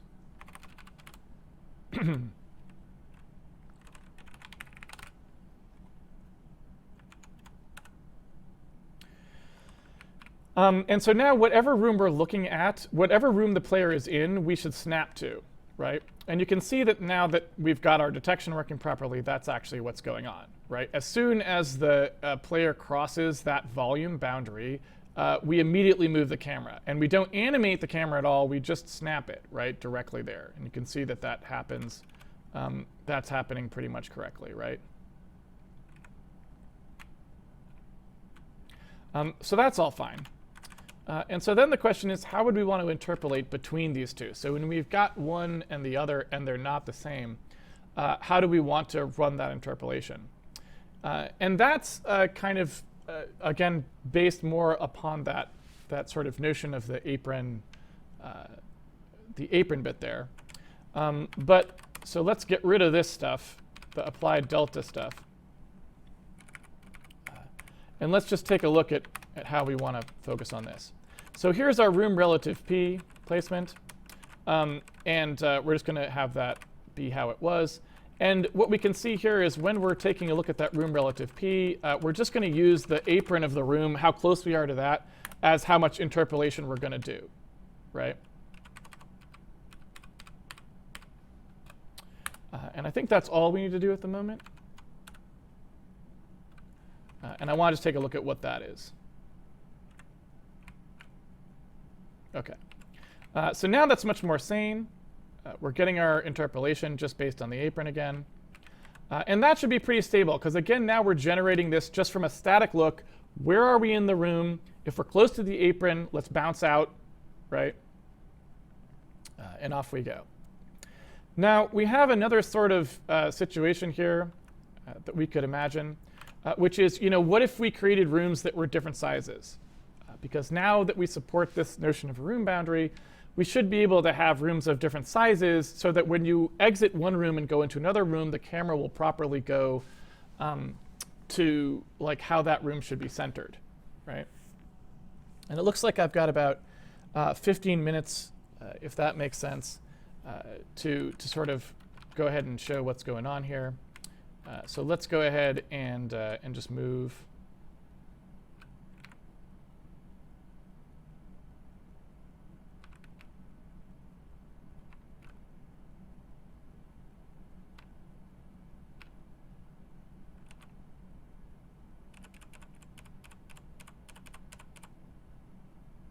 OK. So let's say I go back to where we actually create the world, which is in here. And I got my add standard room situation, right?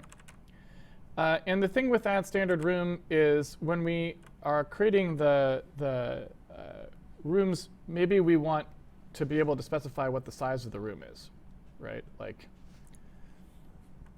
pretty straightforward idea. So the question is, can we maybe make rooms that are of some size other than this? And so if we take a look here and we say like what the radius of the room is, we could pass something in here that would have that. Now the problem is we sort of are cheating, right? We're returning back these room positions and stuff like this that we need to have for our when we're using that information outside. And so when I go to look at where this is used, you can see that it gets back the standard room thing, and then it grabs out of the standard room some information that it needs to figure out where it wants to put things like the snake and the Monstar and whatever, right? And that's how it like populates the room. And the problem is that if we pass other sizes here, we're going to run out of space in these arrays. But in theory, that's OK. We don't have to do this this way, right? What we could do instead, if we wanted to, is we could make it so that the arrays are big enough to hold bigger rooms, and then they just kind of slide around. I also don't know why we chose to use the offset x. I guess it's because we wanted to pass the center of a room, which is fine, I suppose. But so what we might want to do is just make these like bigger, right? So maybe we want to make these just bigger to be able to hold a bunch of stuff, and then they just won't hold that stuff if we don't have any stuff in there for them to hold.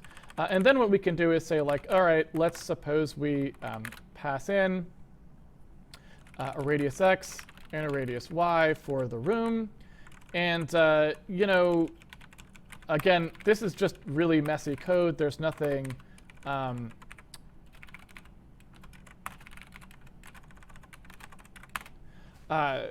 this is not probably how we're going to do any of this stuff when we do the world gen code path where we're actually trying to make a game world. But for now, it's the simplest thing that would give us the ability to change the size of the room.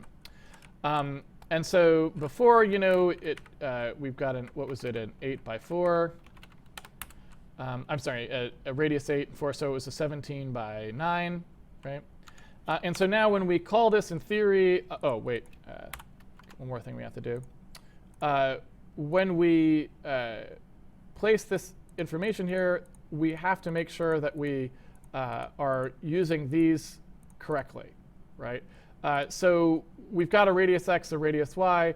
We know that this also has to be, oops. We know that these also have to be adjusted by that. So there's basically like a array x, array y, and they look like this.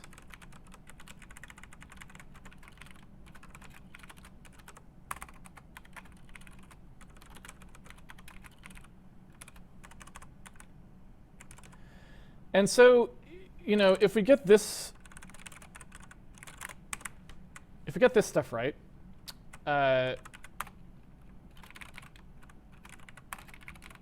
in theory we should be able to pack into the array stuff regardless of what the size of the room is going to be, right?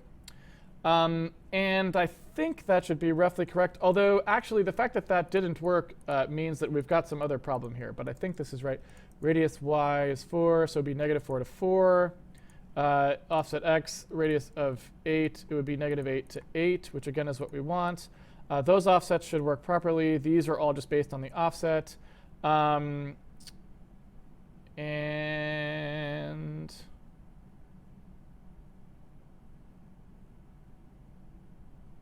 I don't see anything else that would be problematic. So in theory, I would think that that would work. I don't know if it does.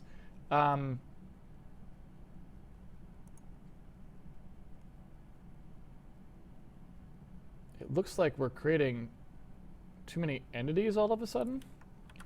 Did I mess up my for loop?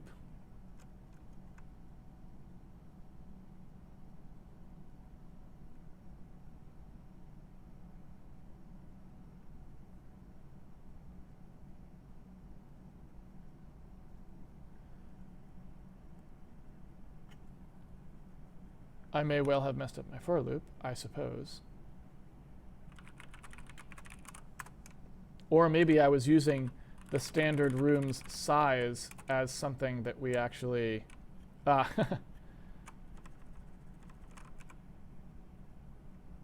Yep, that's what I was doing. So that's not really allowed, obviously. I need to have an idea here of how big the room is, right? But that's fine. So that's not really a big deal. You can see how this stuff was going here. So really all we need to do is say we need to know how big the room actually is. This left hole, right hole stuff is not particularly good. In fact, can we get rid of that now that we're not doing that stuff anymore for up-down? Because again, we don't, this is just really, really hacky code that we don't really want to be doing here. So I would say, let's get rid of it now while we can, so we don't have to keep trying to make it happen here. Target ref, there we go. Because we turned off the auto boost, right? So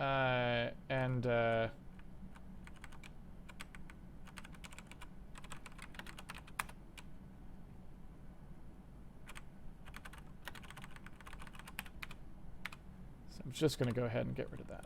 OK. So then we don't have to worry about this part for now. There we go. And then hopefully we'll be OK. So then what I need to do is I need to have an idea of how big this room is. So room radius x and room radius y. And again, I'll just use 8 and 4 here. Like so.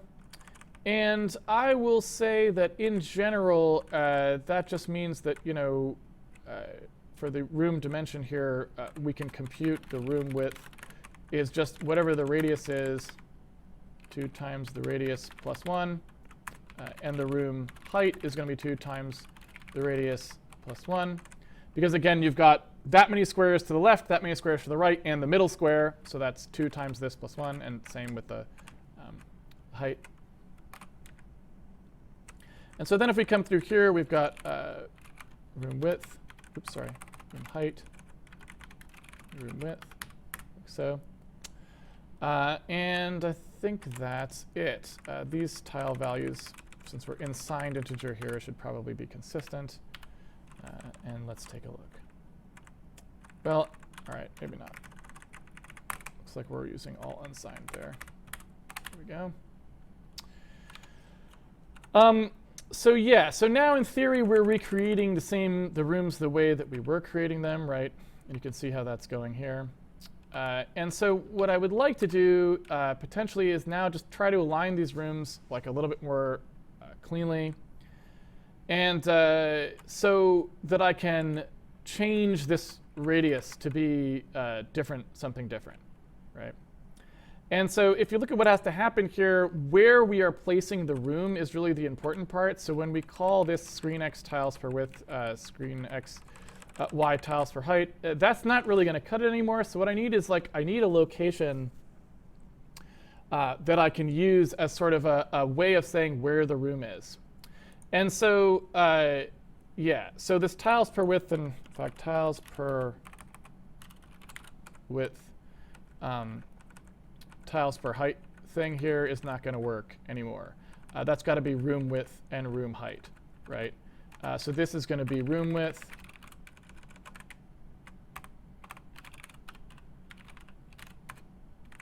Oops. Room height in both these places, like so. And let's take a look here.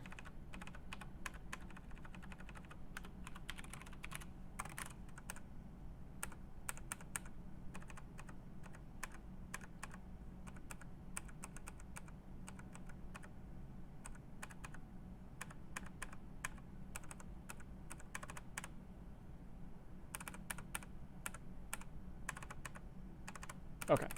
So I think that's all we would really need. And we also don't need to initialize the camera position, I don't think. It would just, well, I mean, we probably have to initialize it something, but the camera following stuff should work. So I feel like probably, well, no. We're going to have to initialize it to like where the player is or something at the very least. So I guess we kind of have to do a little bit of that. Because it'll always snap to the correct room once you find the player. So yeah, there's that. Anyway, so let's take a look here at what we're doing. So when we do add standard room now, what we want to do is have a position. You can see that we've got an abs tile X. So we want to do like room center tile X and room center tile Y. And then we just want to move that around as we go, right? And so let's go ahead and start that initialized to something.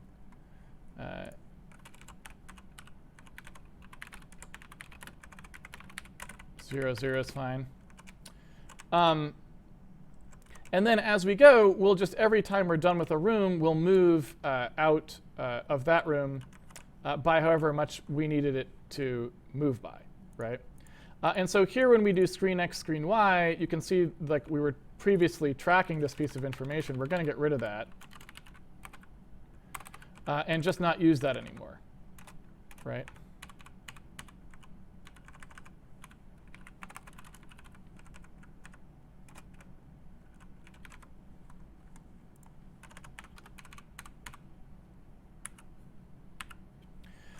OK, so oops.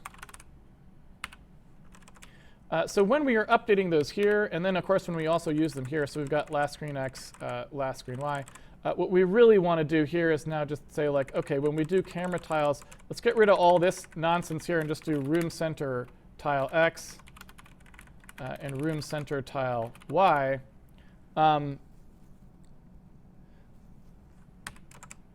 And I guess we're saying we're putting the camera there, I guess, is where we're putting it, which I guess seems fine. So we're putting it on the last room we created, I guess. That's what we were doing before anyway. So let's go ahead and say, OK, we've got the screen X and the screen Y. And we need to update those now as if they're room center tile X and room center tile Y.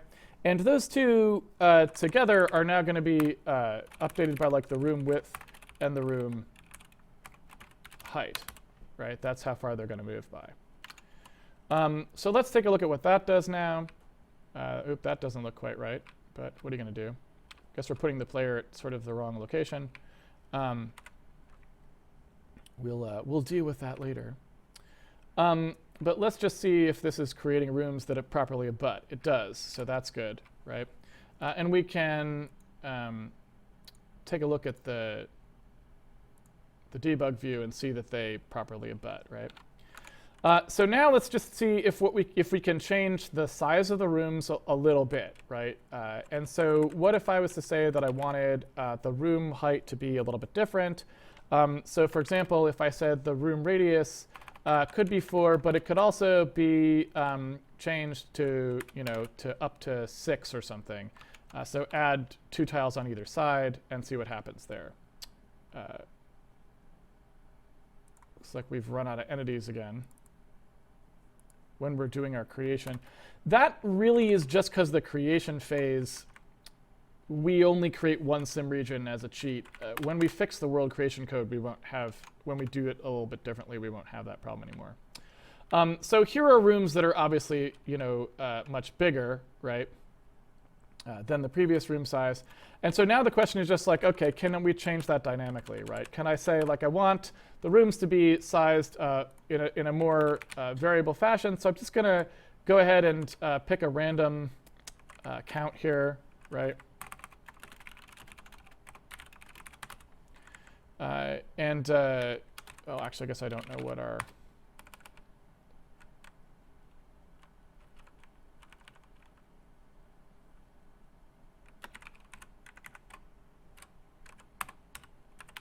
Go. And I don't know what our series is here, so it's just that. So now in theory, we would have different sized rooms in different places, right? And so you can see, like, coming through here, we would have different sized rooms, and you can kind of see that they are different sized rooms. So let's go ahead and turn the, let's see here. There we go. So you can kind of see that, like, these rooms are now different sizes. And in theory, we could make that be a little bit more dramatic here by making both of them have different sizes, right? Both parameters. Oh, that's no good. We got to make sure we initialize our camera properly. That's not going to be good, yeah. There we go. So, yeah. So now we have an additional problem, which I hadn't thought of and should have thought of. And that is just that we have to know the size of both rooms to know how far we should go to connect the next room, right? So we essentially need a thing that's like room, last room width and last room height, like so. And we need to do a thing where we're basically going to take well,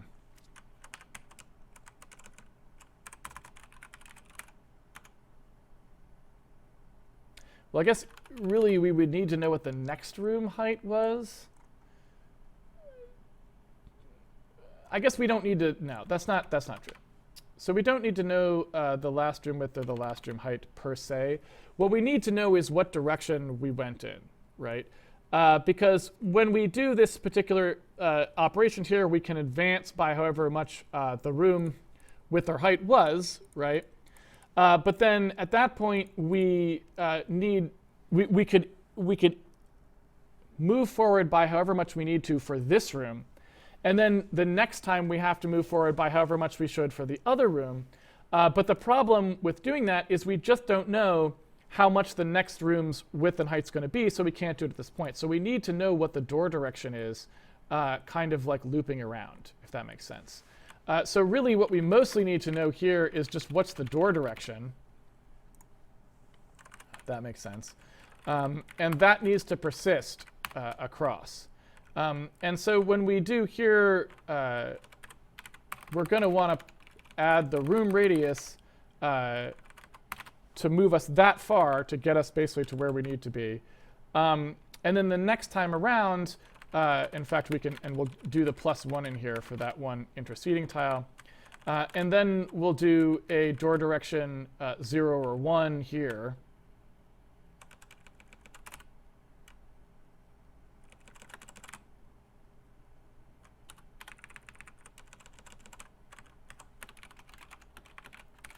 And we can make up the difference. So now we know what our room radius is. We can just add that extra bit that we needed to get us to the right place. So we add those two together to get the correct door placement, in theory.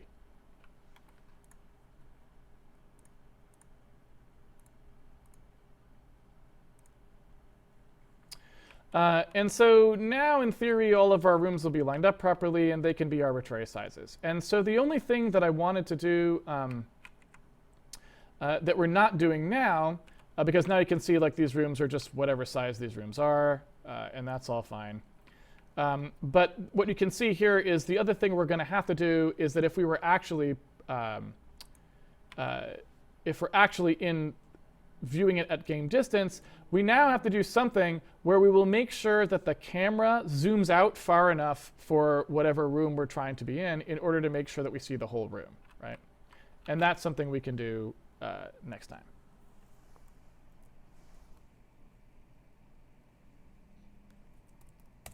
All right, let's go to the Q&A.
So let's go, hey Casey, is anyone planning on doing a more boiled down version of Handmade Hero to take apart the game and give a breakdown of the aspect of each system in the project?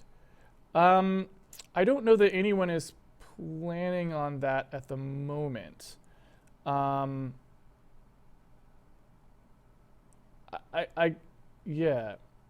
I think that's a good idea. It's something that I was kind of going to consider doing myself, but I don't know, by the time I'm done with Handmade Hero, I might not want to go back and do that, right? But I think it's a good idea. I just don't think anyone's planning on doing it at the moment.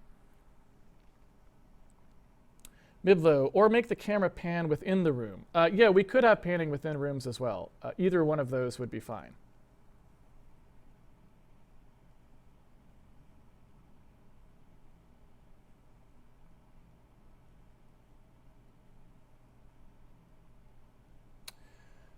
Let's see. Long-time archive viewer, but first-time live streamer. I have 2 pre-stream questions, but I can't ever make the pre-stream time. Do you have a strong opinion about why int star p is superior style than int star space p, or are you impartial to whatever the dev prefers? Was the first part. Second part is, does compiler optimizations minus O2 guarantee that the same output is generated for time-independent code? Okay. That is, does the out-of-order processing ever introduce some nasty logic control flow bugs that OD wouldn't? Okay, I'll try to tackle that. Let me answer the first one first. So a strong opinion about why int star p is better than int star p. Okay, so what they're asking about is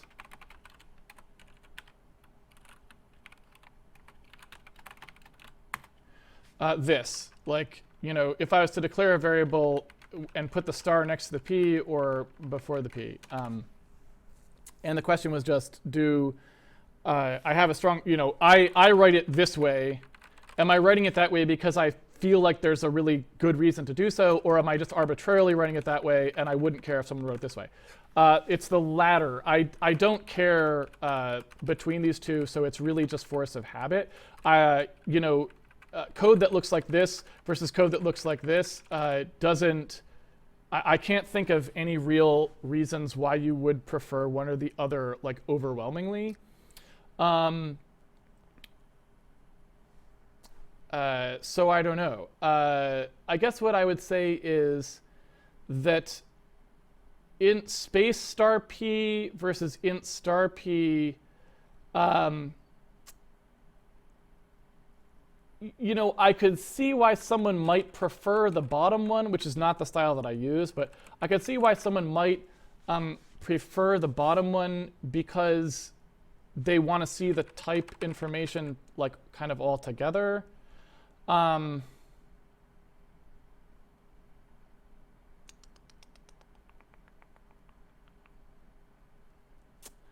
Yeah, I guess I don't have a strong opinion. I'm sorry. I can't. If you're looking for guidance on which one to do, I would say it's probably really just mostly up to your personal preference. You could imagine situations where you're declaring more than one variable. And then they do look quite a bit different. Because in this one, it kind of looks like Q does not have a star. And in this one, it looks like Q does have a star, to your eye. Maybe. But I'm sorry, I don't have a strong opinion on that. So I would certainly not tell someone to do it one way or the other way for any particular reason. But other people may have stronger opinions about it than I do. The second question, does the compiler optimization -02 guarantee that the same output is generated for time-independent code? That is, that the out-of-order processing ever introduced some nasty logic control flow bugs that OD wouldn't? The answer there is that it's kind of confusing a little bit because it depends on what you mean by does it produce the same thing. Obviously, O2 and OD produce very different code, right? Like that's certain. And if you look at what happens in the code, you can see that it's very different. And what I would say is that if the code is properly barriered, meaning that if you have read and write barriers inserted in the code for like multi-threading purposes, for example, then to the best of my knowledge, I can't think of any reason that O2 code, unless the compiler has a bug, which compilers sometimes do, and sometimes do with O2. If the compiler has a bug, all bets are off. But if the compiler doesn't have a bug, then no, in general, the code should always work correctly in both cases. If the code does not have barriers in it properly, right? So if the code itself essentially has a bug, which is that it doesn't have barriers in it, then in a multi-threading context, where two threads are operating on the code at the same time, on the data at the same time, then the debug compiled version of the code will naturally have the writes occurring in the order that they should be occurring in, because the compiler will just output them exactly the way that they go, right?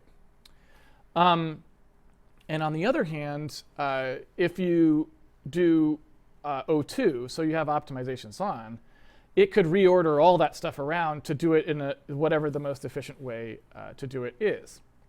And on a machine like x64, which has very strong memory ordering guarantees on the CPU side, that will very likely mean that you could easily see buggy behavior with O2 on that you won't see with OD on in a multi-threaded context. Again, this is not because the compiler necessarily has a bug. It may, but that's very rare. It is probably because you have a bug in the code that just isn't exposed until O2 is run, which does the reordering, and then the memory visibility order changes on pieces of information you were writing to, which causes the bug, right? So I feel like that's just worth keeping in mind. In general, I can't think of any circumstance where properly written code where the behavior will change between OD and O2 in a way that introduces a bug. That doesn't mean that there isn't one. Again, barring compiler errors, it just means I can't think of one. But I can think of plenty of cases where bugs in code can be hidden by OD and only exposed with O2. That is very easy to have happen. That's what I would say. Let's see.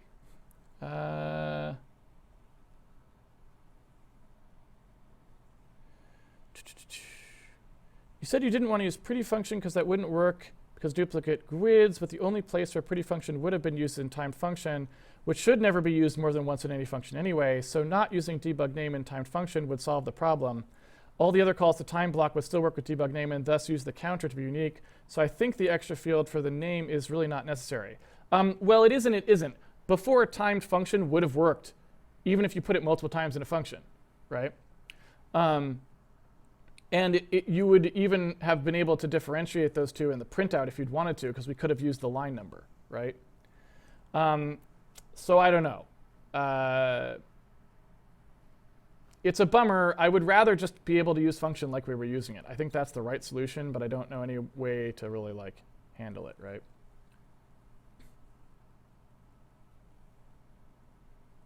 Zen Mystic, you talked about GCC Clang at the start. To be clear, you will be dropping Visual Studio at some point. No, I'm not suggesting that I need to drop Visual Studio. I was just pointing out that there are reasons why you might want to not bother compiling with Visual Studio. You might just want to compile with Clang everywhere, because once you can use the same compiler on all platforms, it takes a little bit of a headache out of the way for you if you want it, right? I'm not trying to say that you have to do that, or that you like there's that it's like an overriding like priority or anything. There's a good argument for that, right?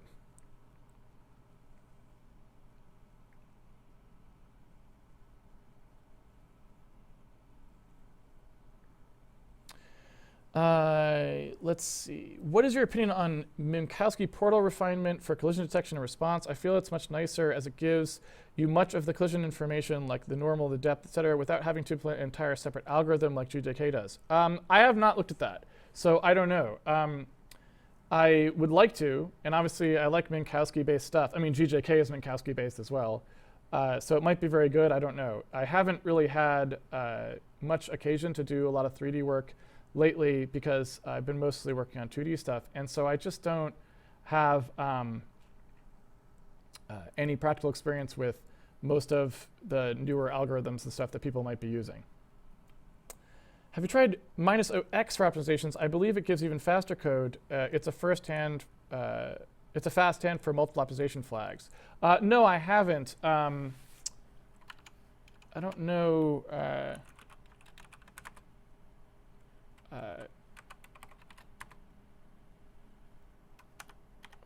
No, stop, help. Okay.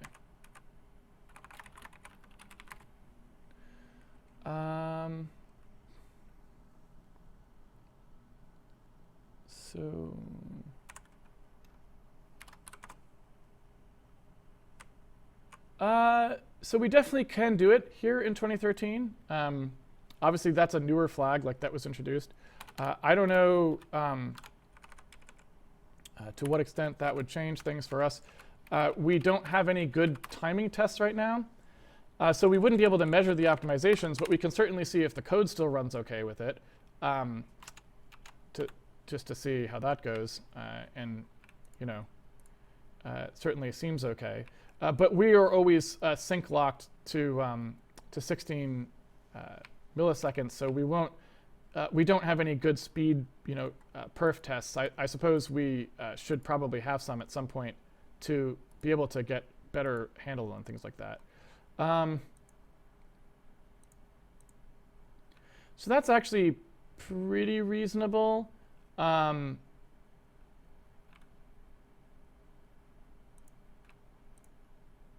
Still with software rendering. But yeah, like I said, I don't really know. I don't really know that we have anything to run at the moment that would give us a good test to see whether it was better than 02. But hey, it works, so that's good. So we can, when we get down to it, try some of that stuff.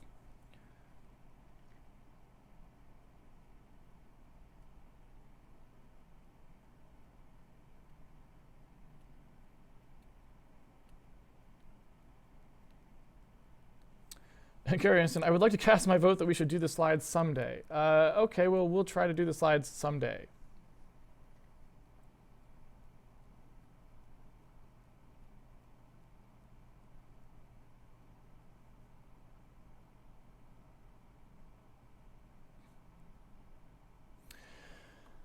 How long do you think it will take for JAI to take over the C++ space in the game industry? It's not even out yet, and I can already say that language is the best thing ever designed. OK, well, there you go.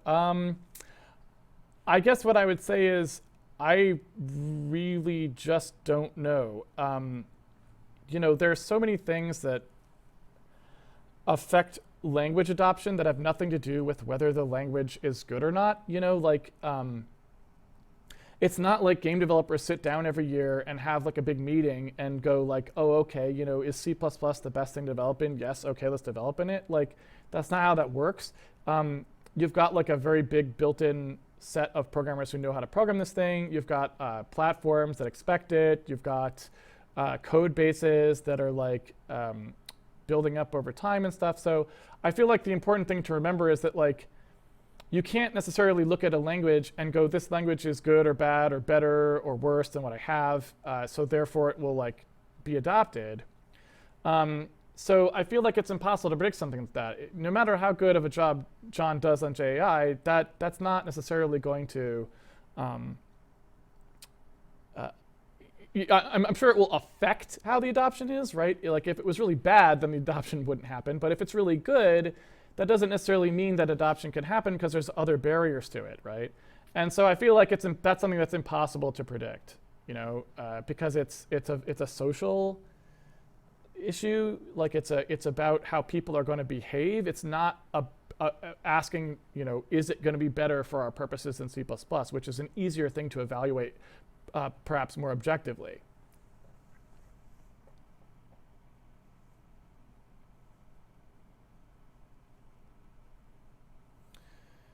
And Raycaster, yeah, we are not using SDL on the stream. I don't have many thoughts in general on SDL because I haven't used it, but obviously lots of games do use it. So my assumption would be that while there might be situations where I would, be like, oh, I wish it did this way, or I wish it did this other way, or something, that it obviously works, right?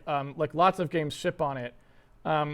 So it's like anything else, like Unreal Engine or Unity or these sorts of things. It's like, while I might not have designed them in the way that they're designed, or I might want to do something differently, they have a good track record, right? So, if you decide to use SDL or something like that,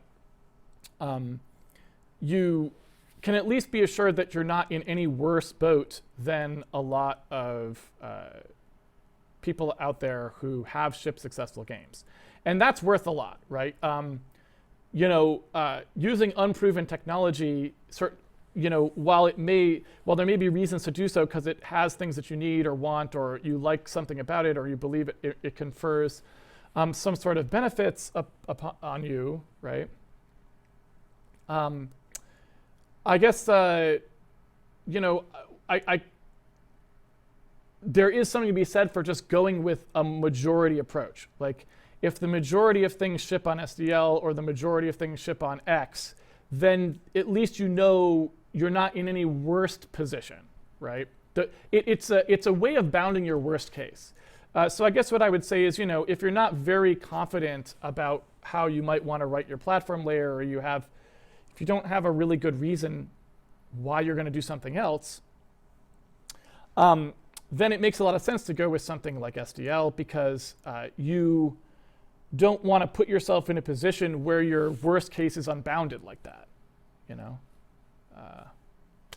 So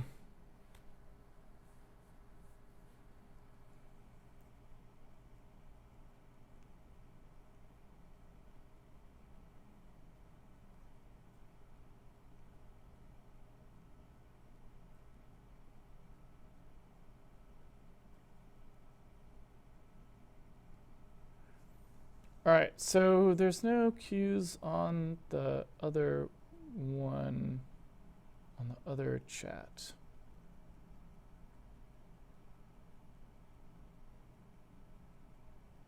Did I miss one on here?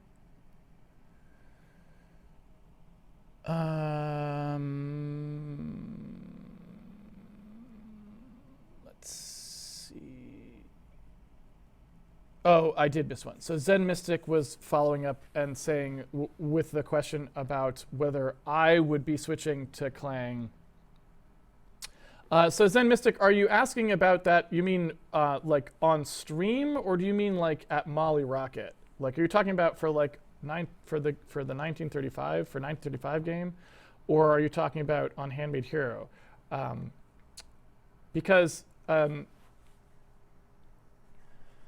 guess what I'd say is for 1935, it's very unlikely, because I don't usually like to, I think I talked about this last week. I don't like to switch technologies in the middle of development if you can avoid it.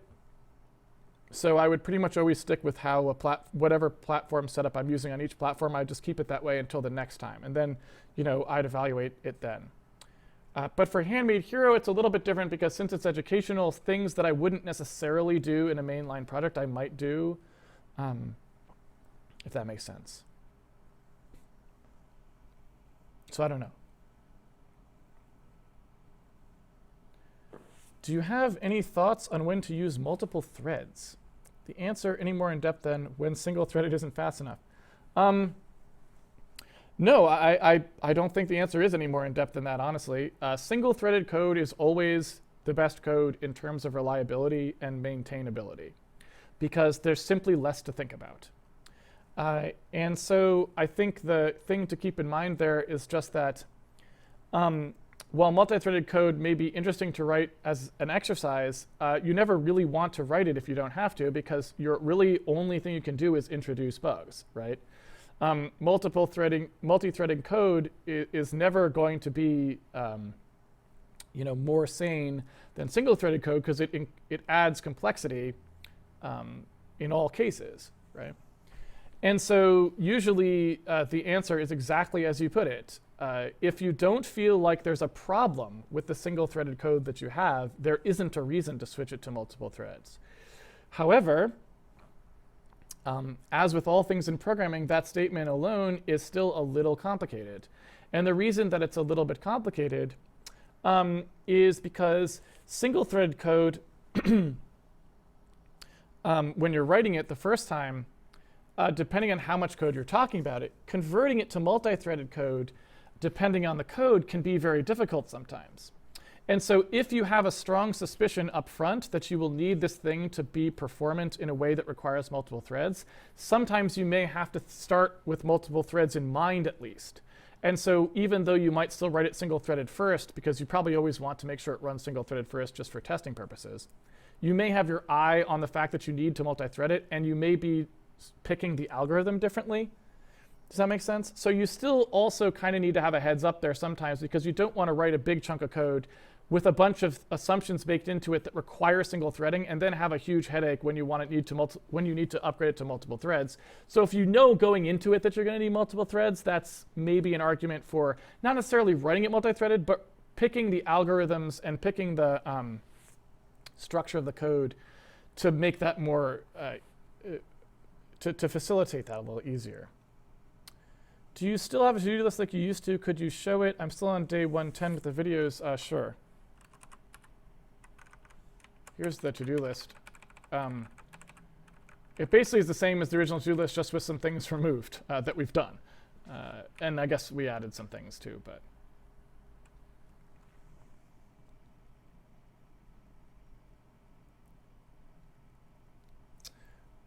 All right, so we're out of time here, so I'm gonna go ahead and wrap it up.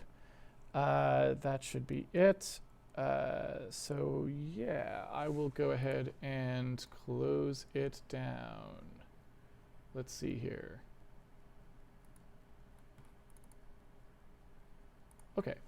Thank you everyone for joining me for another episode of Handmade Hero. It's been a pleasure coding with you as always. If you would like to follow along with the series, you can always pre-order the source code on handmadehero.org, and it comes with the source code, which you can use to sort of do experiments or practice coding at home along with the series. We also have a forum site you can go to if you want to ask questions, a Patreon page you can use to support the video series, a schedule bot you can go to if you would like to, excuse me, if you would like to know when the series is going to be live, and then there's a past episode guide which you can use if you want to catch up on older episodes and find out what you missed. We will be, if I refresh this, it should say it, yep. We'll be back again tomorrow, same time, same place, 11 a.m. Pacific Standard Time, to do a little bit more coding. Maybe we'll start 3D tomorrow, or maybe we'll play with the camera and multiple room sizes a little bit more. But either way, we will be back here. I hope to see you all there again. Until then, have fun programming, everyone, and I will see you folks on the internet. Take it easy, everybody.